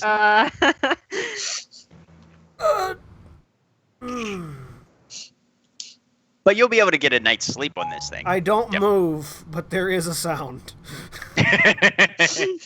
But yeah, Acacia's there. So I look at Acacia. I'm not sure how I word this, but I'm feeling hungry, not in the normal sense, not in the like I've just eaten like 8 pounds of food sense, but something else. Oh. Well, I don't quite get it myself. no, I do. So there's a lot of different philosophies on it, and Will or Gilly could probably explain it better, but when we do what we do that humans usually can't do, it takes something out of you, and you kind of have to recharge that on occasion. How? How? I can hear this conversation. Yeah. Well, other mundane, non-changeling people have a strange sort of capacity to sort of help us recharge our batteries. And I realized that sounded very sexual when I said it, but it's not generally, or doesn't have to be. I mean, you do you. But yeah, no, any sort of strong, like, emotional reaction to us, we can sort of glean some energy off of it. It's a very weird sort of thing that is weird. I feel like I need a deeper explanation, and you said Will and Gil? Will and Gilly have a little slightly more academic. I mean, like, I can show you how if you need to, but yeah, you don't have to have an engineering degree to ride a bike, is what I'm saying. All right. Huh. What are you good at? I hold up the like crushed empty can of beer. Food. Okay. Sorry. Let me put it to you like Ladies this. bar crawl? That sounds fun, but let me put it to you like this. I convinced Bridesmaid over there to have a drink in someone else's house. Ladies bar crawl I'm it so is. Okay. Hey, Okay. Do we need IDs? Yes. yeah, I don't think I have my Ish. papers. I don't think. Do we have papers? If you've got This is- papers, you had a weird time in Arcadia. And Yeah, no, she's incredibly confused by it. Like, given my various feats and backgrounds, I'm assuming she remembers you need an ID to get into a bar on some probably, level. yeah. I would say so. I think I used to have a fake one. I Yeah, don't we We still anymore. have 10 fake Seems- ones. I didn't always need one, I don't think. But it I don't even actually, isn't remember that what- also I'm still struggling a bit with the remembering things, like for work and money and making. Oh yeah, no, those are things you will Ultimately- definitely want to try and establish at some point. Definitely, yeah. Oh fuck, what's that guy's name? Ledger. Ledger is the guy you're going to want to talk to for fake IDs. He's maybe tomorrow we can show you where. Yeah, things. Just putting that out there is something that will need to be done at some point. Yes. But yeah, jobs. Joey Hot Sauce, Leaf Finger, maybe. Yeah, Gilly will probably want to talk to you guys about Hollow and Hedge stuff if you're interested at all in those. Yeah, no, we'll get you hooked up with the right people if you need stuff, but you'll have to obviously work your way up to that. But yeah, if you guys want to head out for a drink, and I'll see what I can show you. That sounds great. Okay. Excellent. Well, I've got the Explorer keys, so let's go take a look. Okay. Wait, I went from a Civic to a Accord to an Explorer. No, there was no Civic. It was just an Accord and an Explorer. Okay, so What- there's two separate There you go. vehicles. Yes. Wait, hold on, because I'm not about this. What year is it? It's 2017. Oh, What year was I gone? That's up to you. Yeah, I know what year I was gone. I I haven't figured this out yet, but yeah. mean, two of us are still in the living room, so. Phage is like, I don't even remember what year I was gone. So Let's see if Okay. the others want to go. I want to poke my head in the living room. Well, Gilly doesn't usually, and this is a ladies' bar crawl. Thank you very damn much. Oh, okay. let's get going. Baby steps. Let's go to the bar and then invite that kind of people. The guys? Yeah, I'm still working on the whole. They're not just there to be thrown in my face as candidates thing. Right. Not everybody's a suitor, girl. Yes. So anyway, let's go. Let's go have some drinks and get other people drunk. And Acacia grabs a key ring out of a little ceramic bowl in her room. 1, 2, 3, 4, 5 of us will fit. Yeah, that'll be fine. Okay. Actually, can any of you drive? Do I have Datsun Drive? Good question. I think so. I don't. I don't even remember a steering wheel, so Well- I can. I don't. I once can. again, I don't No. know. I know But- the word. I can try. Okay. Well, honestly, Gilly's probably going to loan you guys the Explorer for the week anyway, so sure. Who wants them? I will try. All right. Can Do it. Liz reach the pedals? Liz is gonna be the wheel girl. Awesome. Yeah, Fantastic. let's do this. It's gonna be Okay, great. well, there's 3 W's Thank down you. the way, but that's less of a party scene, more of just kind of like a town tavern sort of. But fuck it, we'll just drive around until you guys see something that looks fun. Hold on. Has the party passed through the living room? No, the party is currently still up on the 3rd floor. Okay. Mhm. We're crashing in the living room, and Did that other Hushabeth, you want to go to the bar? That's what I thought. Okay, bye. does she always like just sit up there and look out the Oh, window? she doesn't talk. Okay. He's okay, like the other guy. Okay. Cool. Yeah. At this point, Neophi is probably just gently playing the guitar. Aw. Something Yep. like. So you guys go down the 2 flights of stairs to the entry foyer right about the time that Will slams the door back open. All right, dinner time. Who wants in? yes, We're gonna go. Hey. you Ouch. just hear like groans from the living room. I All right, observe table Faye. set for however many. Oh. Girls are going out. Okay, the girls are going out. More for us. Just Let's save eat. me, save me some. I'll be hungry when I get back. Okay, how many roasts do you need? I'm sure you can count on one 6. hand. 6 it is. Okay. That works. I don't know where you guys are going, but bring me back some peanuts, please. Thank you. Every bar has peanuts. All right. So the 5 females tumble out the front door, and yes, there's a beat up 08 Ford Explorer sitting there, and Liz has the keys. Meanwhile, the gentlemen have gone into the kitchen after Nero manages to pry himself out of a pull-out bed. And yeah, there is like a full-size, like loaded table.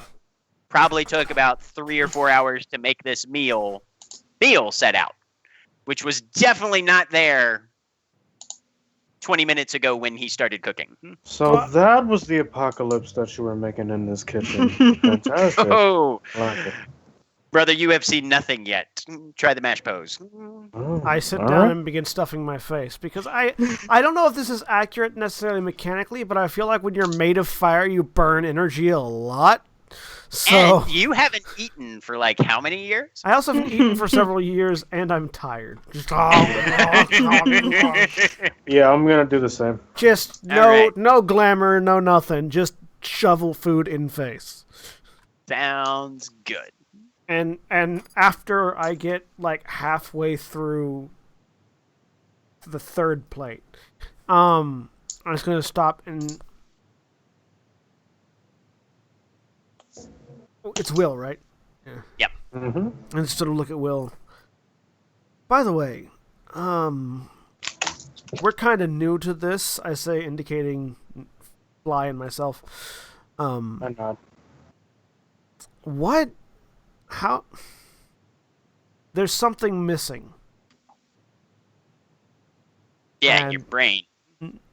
Well, Bits something of else. it anyway, right? Yeah. Well, You that. can't remember shit, right? Yeah. Okay. Also, so here's the thing. Also, something else, but Feels like something was taken from me, and I guess Nero is feeling the same way. yeah. Well, you're missing a lot of things, yes. There's your memories, most of which get caught somewhere in the heads usually when you get dragged your ass into Arcadia. Whoever took you there mucks with you on a number of different metaphysical levels. And you come back changed. You've got some new things. But in order for there to be space for those new things, a lot of people think they had to take away some of the old things. So yeah, memories are going to be tough. You're going to remember things that never happened. You're not going to remember things that did. God help you if you run into any of your old friends or family.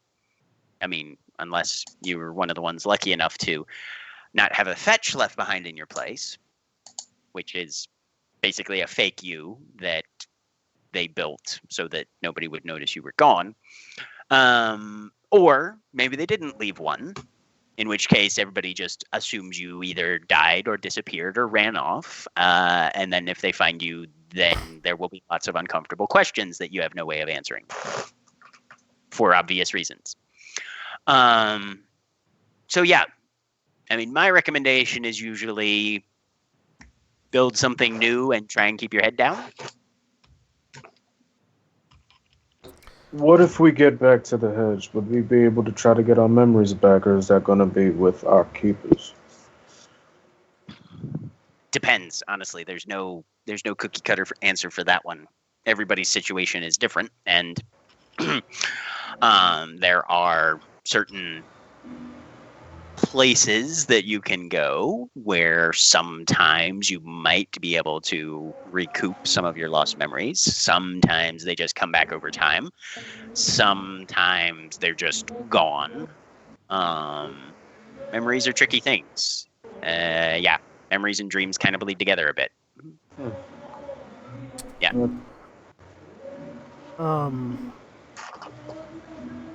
When we were in the hedge, I have a connection with fire. Oh yeah, contracts. So like way back, we're talking dawn of time, if even time has anything to do with it. Yeah. The real operates on science and physics and shit like that for the most part. But the weird sort of makes those sort of things a little outdated and irrelevant. They function more on agreements, contracts, we call them mostly. And because you're at least part Fae yourselves now, from all the time you spent in Arcadia, you have a level of access to the same agreements that the Keepers struck with things like fire, animals, darkness, you name it. Somebody made a deal with it and gave it sort of equal exchange opportunity of employment kind of thing, to where, yeah, you have levels of influence and control and you can learn more over time, except with cold iron. Nobody makes deals with cold iron. So stay the fuck away from that shit, because it will fuck you the hell up. Noted. And Yeah. Whatever it is that we use to fuel these contracts, how do we get it back? Off of people. Most people call it glamour. Kind of a abstract energy source tied up in human emotion for some reason. You may have noticed you've got a slightly less firm grip on your own emotional health currently. That's not entirely Stockholm Syndrome and trauma and kidnapping and abuse and shit. I had to qualify that one. And think of emotion as a battery. And the more you employ your contracts, the lower your battery gets. You'll start to feel a little flat. You'll start to feel a little empty. Some people even start to feel a little hungry, which, let me tell you, opens up a whole new can of worms there. Yeah, I'm definitely feeling the empty part. So what you do is you go out, you find a average, run-of-the-mill, mundane as fuck human being. You provoke a strong emotional response off of them, and you siphon some of that into yourself. Has to be you doing it, though. You can't just go down to Camden Yards and wait for somebody to hit a homer and then steal it off the excitement of the crowd. Got to be you. So if you go out there and royally piss somebody off, suck some of that anger off. Now, you might end up with a bloody nose as well, but, quid pro quo.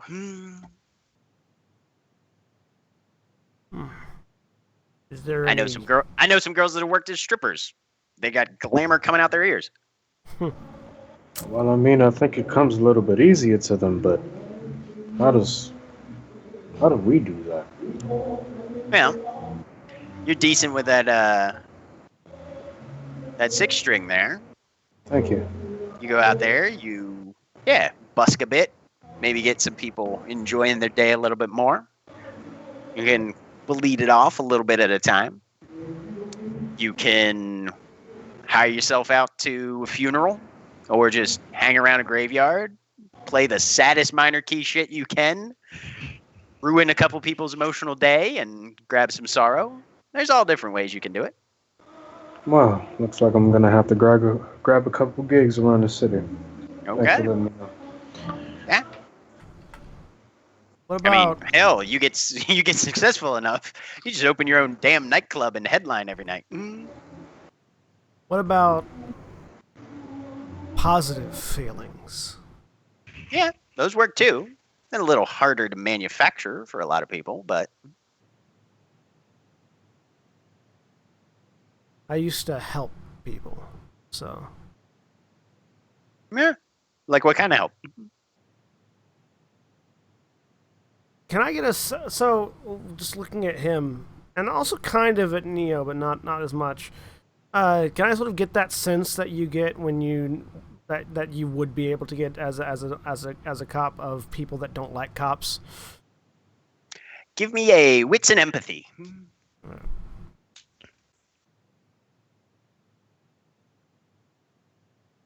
Because it's not always good to say, "Oh, I was a cop" to people.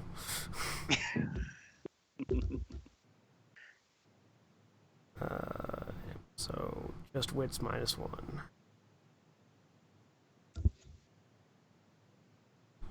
One success. You're not getting a strong feeling off of Will that he has any particular personal aversion to law enforcement. Obviously, from what he's said so far, he's somebody who believes that staying under the radar is a good idea, and talking to cops is usually not the best way to stay under the radar, but you don't feel like he would necessarily judge you for what you had previously done. I was a detective.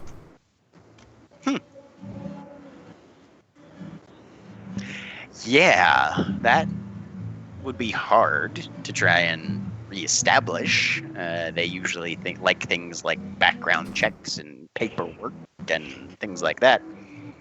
But yeah, you maybe shift over to a little PI work or something, get some righteous justice for some people, or hey, I mean, 9 times out of 10 it's probably just who's my spouse cheating on me with, but you can damn well get there's going to be a pretty strong emotional reaction to some shit like that. Yeah. Or you just go get out in a bar fight. Yeah, well. Segue to a bar fight. So Liz, you are driving down, and there are a number of bars in the area. How are you going to pick which one you're going to? The one with the brightest lights. Okay. Give me a wits and composure then. All right. +1 because bars tend to like to advertise. Composure. 2 successes. All right. So you are running around town looking for a decent watering hole. And eventually you find a little area on South Broadway down close to the Inner Harbor where there are just bars and bars and bars. And there are a number of different options that you can find. Are you looking for anything in particular besides bright lights? Bright lights and whatever name sounds lucky to me. All right. Basically. So you've got a choice of 2 then. Okay. You've got the Rockwell, Mm-hmm. and you've got Birds of a Feather. We have a bird person with us. Birds of a Feather. All right. Yeah, as Lark sees it, she starts like hitting the back of the seat. I wouldn't pick that one. Without Darn. deserting preference, want to also try and gauge the sort of personality of the bars, at least the bar we're going to. Okay. Because I don't know if bar hopping would apply as a specialization here. Actually, that's a socialize, so probably not. But Birds of a Feather is basically, it's another row house that's just several levels of bar, more or less. Seems fairly popular. It's a little cozier. It's not necessarily a party atmosphere, but it's definitely seems to be fairly popular. There's street parking all up and down the various alleys, and a number of people in and out pretty regularly. And you said this was like a street of like just bars after bar after bar, right? Mm-hmm. Yeah. I mean, if one of us doesn't like one of those bars, we can just find a different one. So you're able to find a parking spot though, and Acacia jumps out. Well, pick your poison. We go into this one first? Yeah. Okay, I who's like taking this one. point on this? I think I'm better off in like a party drinking environment, so probably someone else. Don't all rush forward at once. if no one else does, Gale will sort of Lark will step. step forward. Okay. All right, well. Gale and Lark. Work your magic. All you have to do is provoke a strong emotional response from one of these patrons. Whatever emotion you like. Sometimes it's not what you expect, but, you know, you drink what you drink.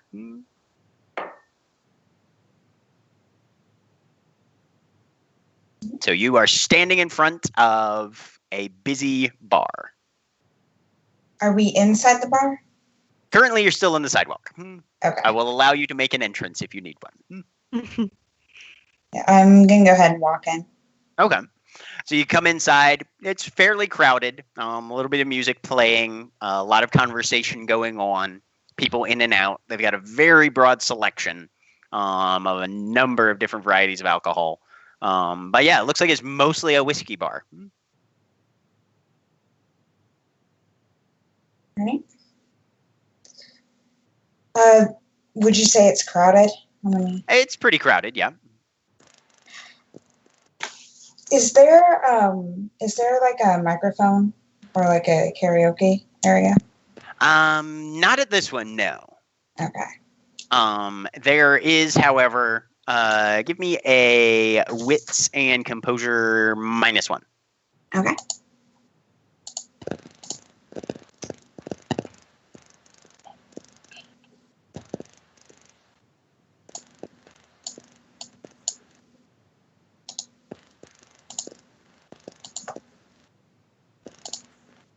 One success.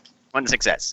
So as you push into this crowd, however, you start to hear and realize what you thought originally was simply the music that was being played over the speaker system is actually coming from the back corner, a little ways past the bar, to where there's a guy with a fiddle and another guy with a set of uilleann pipes who are literally playing some traditional Irish music in the back of this bar.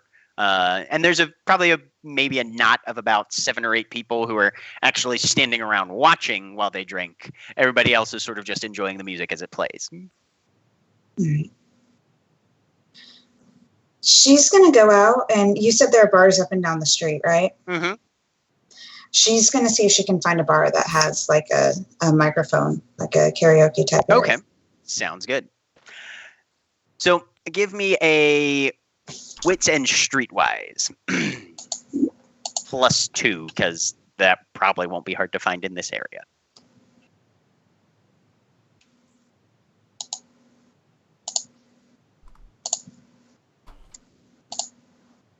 Two successes. Okay.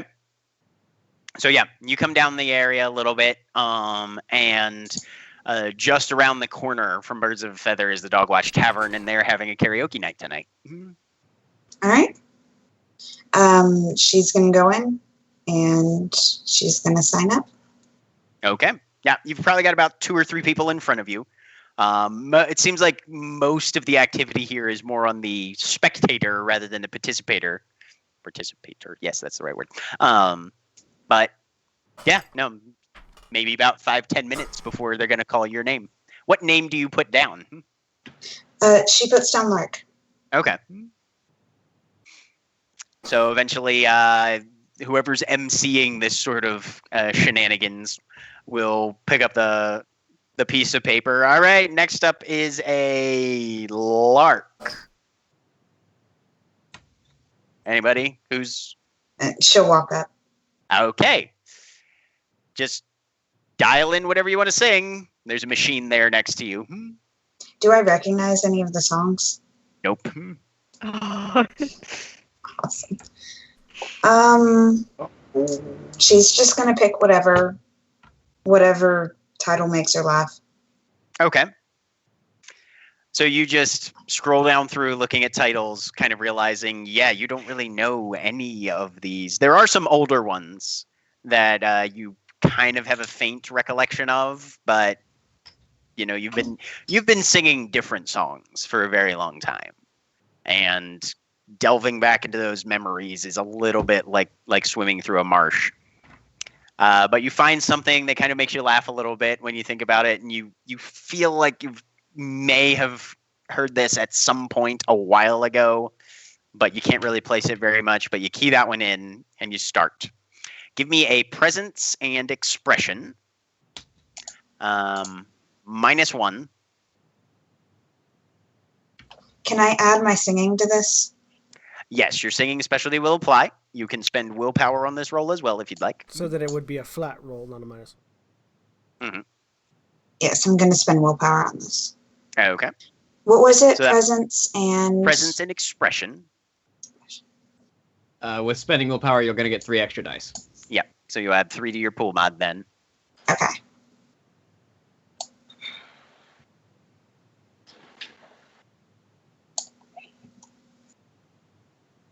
You said it's a -1? But you got a +1 for your yes, but you get a specialty, +1 for your specialty, so that'll wash. So you'll just get the 3 to the...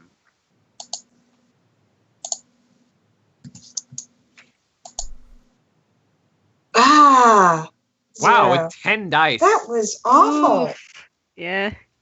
That's not even showing up for me yet. So... Oh. 0 successes.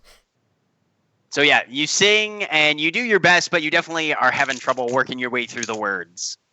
And you almost find yourself, as the melody catches you, which is pretty easy for you to pick up on,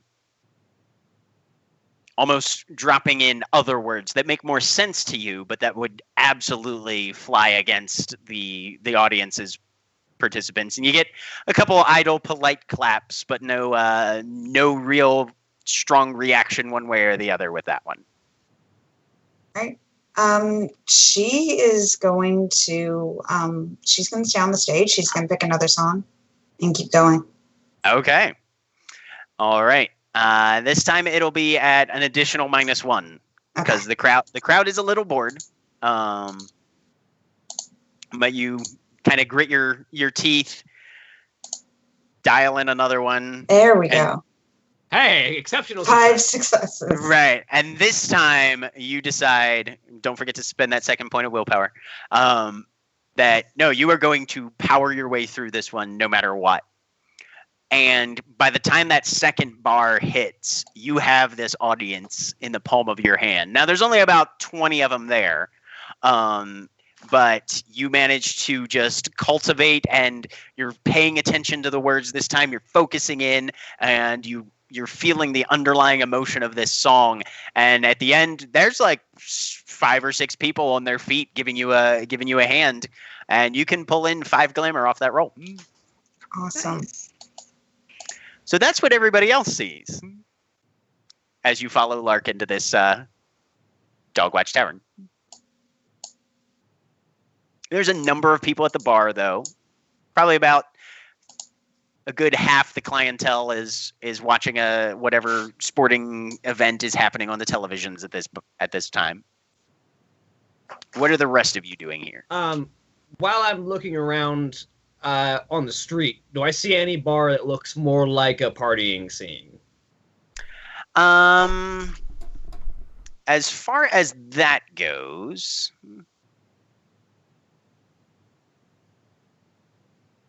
the main thing you would probably see, most of these don't look necessarily party so much as sports bars and that sort of thing. Mm. You've got the Green Turtle a little ways down across the block. That's probably the closest thing you'd have to kind of like a raucous crowd. All right, well, better try something than nothing, so head over to that one.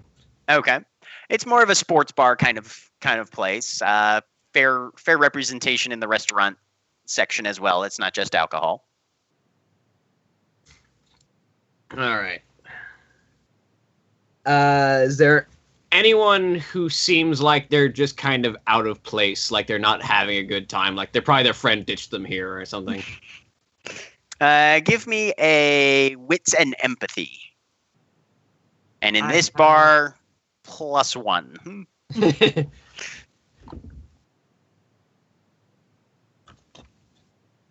One success. You see a girl probably mid-20s, sitting off in a group of basically 6 or 7 guys who are all yelling at a television. She looks like she's probably the girlfriend of one of them who decided to come out tonight and is just like, this is not my scene. This is not my thing. These guys are dumb. Why does my boyfriend like sports so much? I can't stand this. I wish I was somewhere else with people who actually were my type of people. So while they're sort of like, she's on her phone. Like, yeah. While they're sort of like yelling at the TV, I just kind of lean over the back of the seat and just not having a good time. She kind of jumps a little bit. Give me a presence and Socialize. Socialize. Yes. This bar. I'm assuming bar just, applies to just this. Just flat, but yes, and your bar specialty will apply to this. All right. So that's going to be +1. 4 successes. After her initial shock of, oh God, somebody just like talked in my ear in this bar, she looks up at you and go ahead and describe your mask. So Phage herself is about 7'600". Her mask is only about 6'300". So she's still very much a large woman in all respects of the word, but she's definitely a sort of a friendlier face. She's got that constant knowing smile. Her hair goes from a dark brown to a sort of a raven black. Her eyes are still a bright green. They don't have the flecks of gold or the black sclerae that are in her normal mien. But she's still got those very Irish green eyes, and she just is got that sort of, this person is kind of exudes friendly. And the girl that you're talking to definitely kind of vibes onto that. She kind of rolls her eyes at this knot of more or less frat guys that she's in the middle of, but definitely cheating to the edge. I was just gonna come hang out, but they're entertained, I guess. Oh, they don't seem to be paying any attention to you. It is what it is. What about you? What's your... Okay. And she kind of hooks her little clutch over her shoulder. She's definitely smaller by a factor of probably 2 or 3 than you. And trips over to the bar behind you. You said I have a dot of resources right now, right? Yes, you do. So I should be able to get a drink or 2 for us. Yes, definitely. Yeah, no, you can definitely pay for at least a round or 2. She is a surprisingly hard drinker.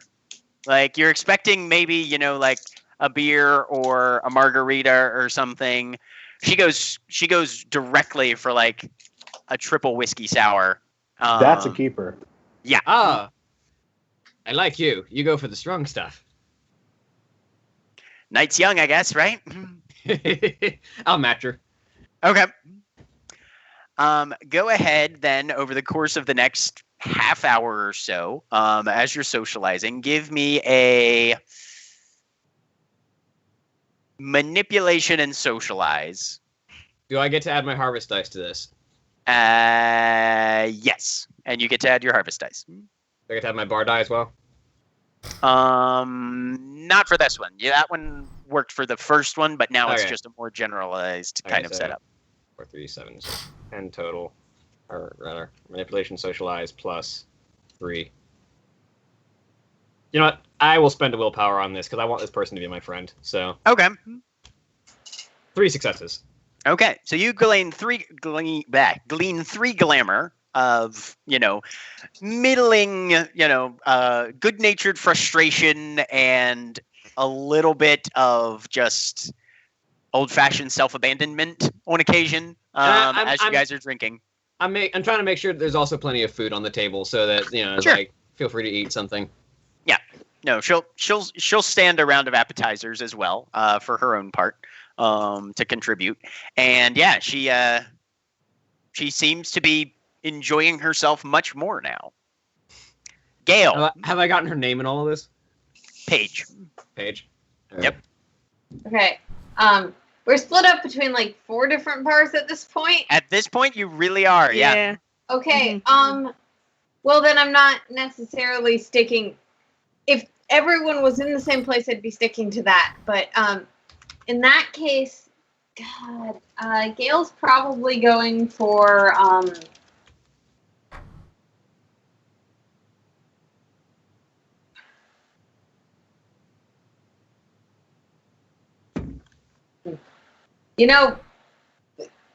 simple comfort. She's going for somewhere that she can. If there's somewhere where dancing is happening. It's a little difficult to find. You do have to wander down an extra block or two. But yeah, you'll be able to find some. I was gonna say, I also do have a barfly merit, which should make it a little easier for me to find. Yeah, no, with your barfly and just looking around, Acacia is actually going to stick with you. Okay.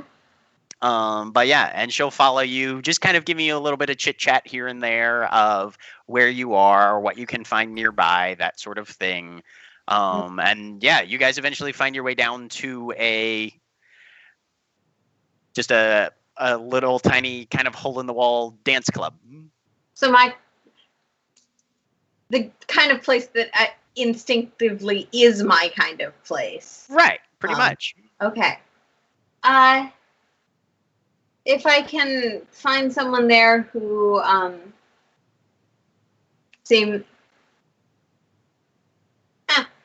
probably pick out someone specific to start dancing with, then Roll me a d10. oh.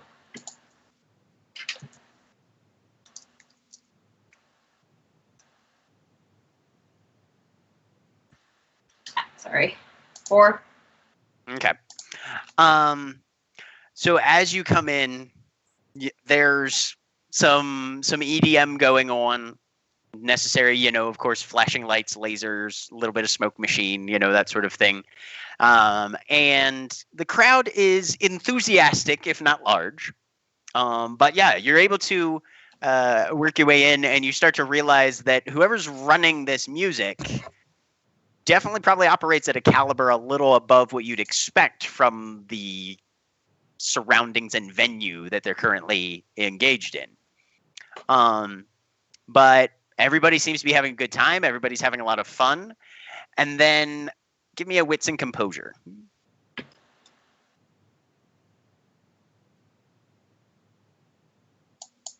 Okay.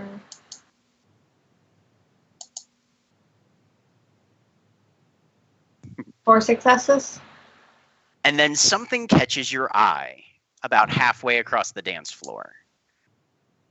There's a shock of blue pixie cut hair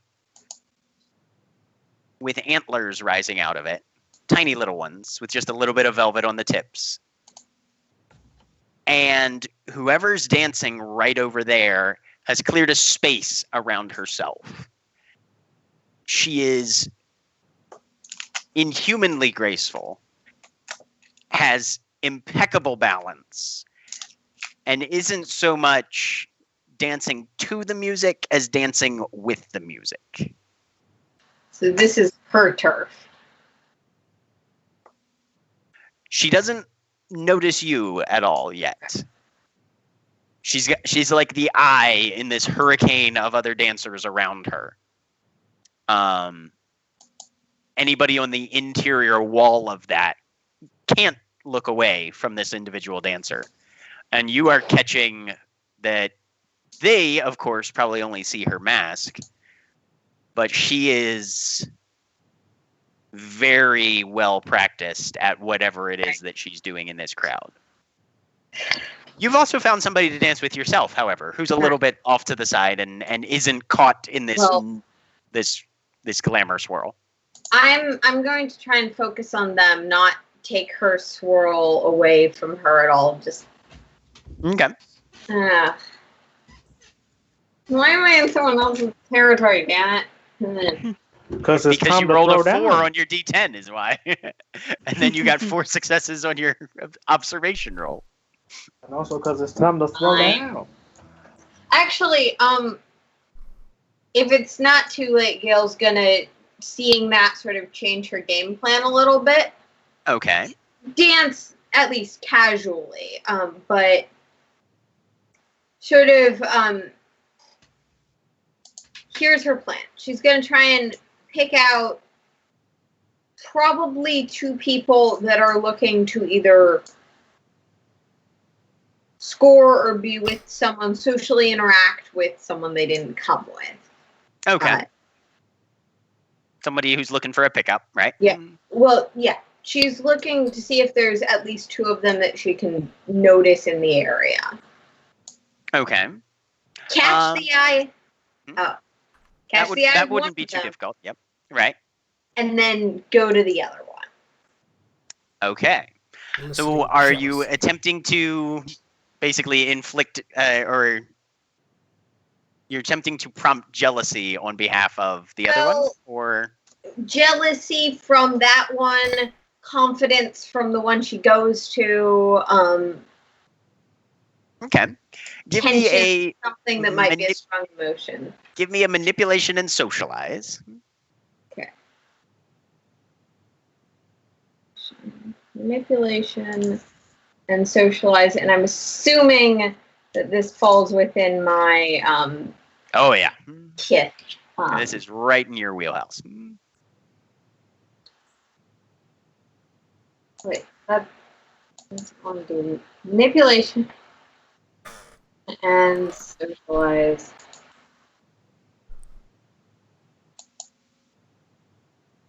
Damn it, wits keep. For some reason, my character sheet wits doesn't want to be unclicked. Oh, yeah. So it takes me a second. So I get 9 again, and then if this is socialized, do I get bar hopping with the extra die or no? No. Okay. Because this is less of a bar, more of a club. 3 successes. Okay. So yeah, as you kind of swan into this crowd a little bit, trying to space yourself more or less equidistantly from all of the eyes that are just kind of watching, looking for opportunity, you manage to catch a couple glances from individuals, and then you are able to position yourself to where 2 guys lock eyes with you, and then with each other, and then back at you.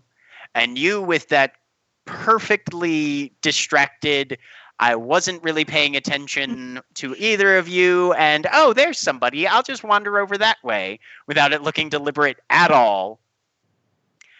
And you can feel that sort of burn in the throat of the guy that you're walking away from. Okay. So there's 3 glamour for you. Taste the flower drugs, bitch. Oh, Aaron is the best fairest. Okay. And Liz, what are you up to? This is so out of an element. This is great. Yeah. I don't know what to do.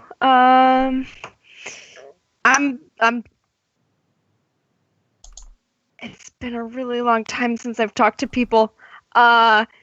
So I'm gonna sit at this first bar that we probably came to and sit there a bit.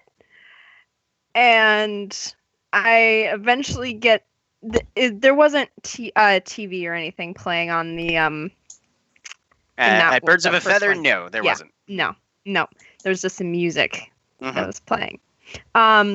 So I'm like listening to that. I'm watching to see if anything happens with that. And probably like start tracing stuff on the tabletop because I get bored and fidgety. And like people watching right now to see if anyone looks as confused and out of their like in the deep end as I feel right now. Okay. Give me a wits and empathy then. Okay. Good, because This is not a empathy is bar really but no, empathy is really the only good social one I have. It's great. Wits and empathy.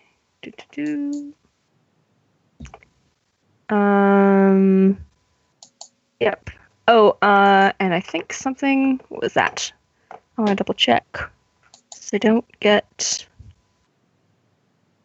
Okay, that's presence. Cool. 1 success. Okay.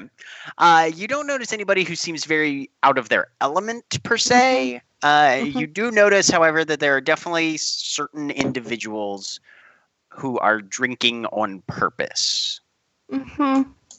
With that sort of, I am going to get to the bottom of this glass and probably 4 more if it kills me because I need to be drunk. God damn it. Mm-hmm. Mm-hmm. I go over to the nearest looking one. He's probably late 30s. Mm-hmm. You know, button down slacks, loafers, the tie is sort of pulled loose. Cuffs are unbuttoned and very slightly rolled up. And yeah, this is a man who is drinking to alter his state of mind as quickly as possible. Mm-hmm. And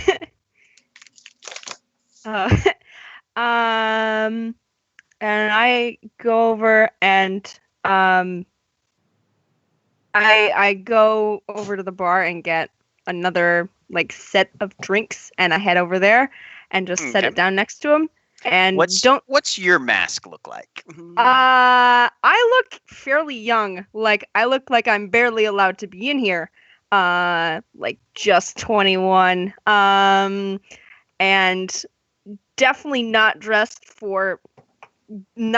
as fancy as loafers. I think Liz wears like definitely cargo pants of some sort because there's a lot of pockets there, and that seems very practical and great. And probably a t-shirt that might have unidentifiable stains on it because I've been helping patch up Nero. So I look weird. Yes, you do. And even through the sort of bleary haze of his almost completely wasted gaze, he kind of looks you over. Who the fuck are you? I don't know, but you look like you need it. And I point at the drink. Make a manipulation and socialize. Because that could be misconstrued. Okay, manipulation and socialize. Because the drink is not the first place I went to at that sentence. Me neither. Manipulation 2. Who the fuck are you? I don't know, but you look like you need it. Socialize. That's a chance roll for me. Okay. Make yourself All right. chance roll then. Uh-huh. This is how. Let's see. This is Can't how you die. You just happened to approach the Yeah! mass murderer. 0 successes. He looks at the drink, looks at you, looks at his own.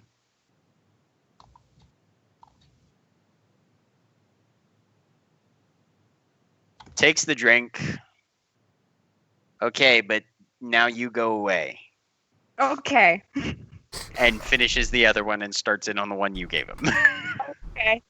I go away. All right. This is not working well for Liz. Meanwhile, little ways deeper into the city, Nero and Neo have just finished a hella dinner. Hella dinner. Hella dinner, And Will kind of stretches. The pipe is definitely out at this point. Well, I'm going to turn in for the night. I'll see you guys tomorrow morning, assuming you survive. Oh, where's the bathroom? Literally right there. I didn't notice it when I walked through because I went straight out the back. Yeah, you did. I turn. Thanks. And I'm gonna No go problem. into Night, the boys. bathroom. yeah. Have a good night. Thanks for the guitar again, by the way. Don't mention it. Ever again. And sort of once I get in the bathroom, close the door behind me, lock it, and then sort of look at myself in the mirror. Okay. What do you see? Well, aside from looking like a hobo because of what I'm dressed as a very, like, olive skin tone, undercut black hair with, you know, like a few day old, 5 o'clock shadow. Mm-hmm. Well muscled, but with a bullet hole, like a stitched up wound in his shoulder. And with the blue eyes, the same sort of blue eyes that he has in his normal form. Mm-hmm. And just sort of reach up and remove the bandage on the shoulder and look at it in the mask. Okay. How bad Yeah, does no, it look? It looks pretty rough. I mean, it is definitely a bullet wound. It's you have to turn, of course, because it didn't go all the way through. Yeah. But as you pull that bandage down and check the back, you know, I mean, it's painful to turn your head even just to look, you know, and it's gonna be a little while before that heals up. And just sort of. Or you can take another sooth step. I don't know if I have it. I ate the last one, so. Yeah. I think you ate Look back at it and just roll the shoulder a bit to see exactly how much motion I have right now. Resolve and stamina minus however many lethal points of damage you have. 2. All right. So resolve and stamina minus 2. So 1.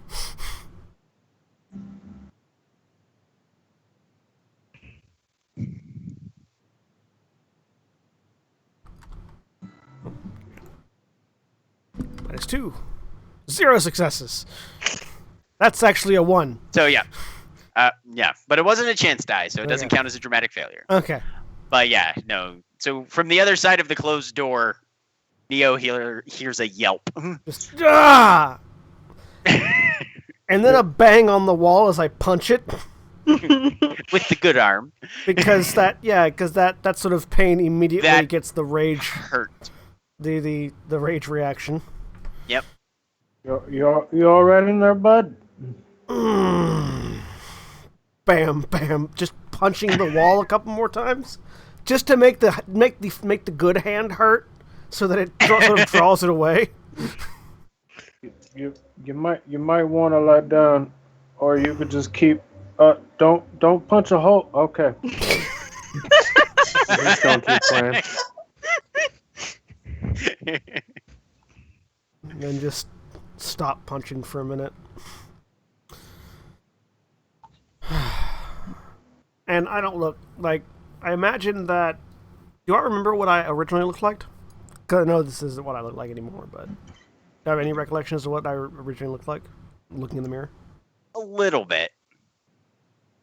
You feel like, the facial structure is still the same, more or less.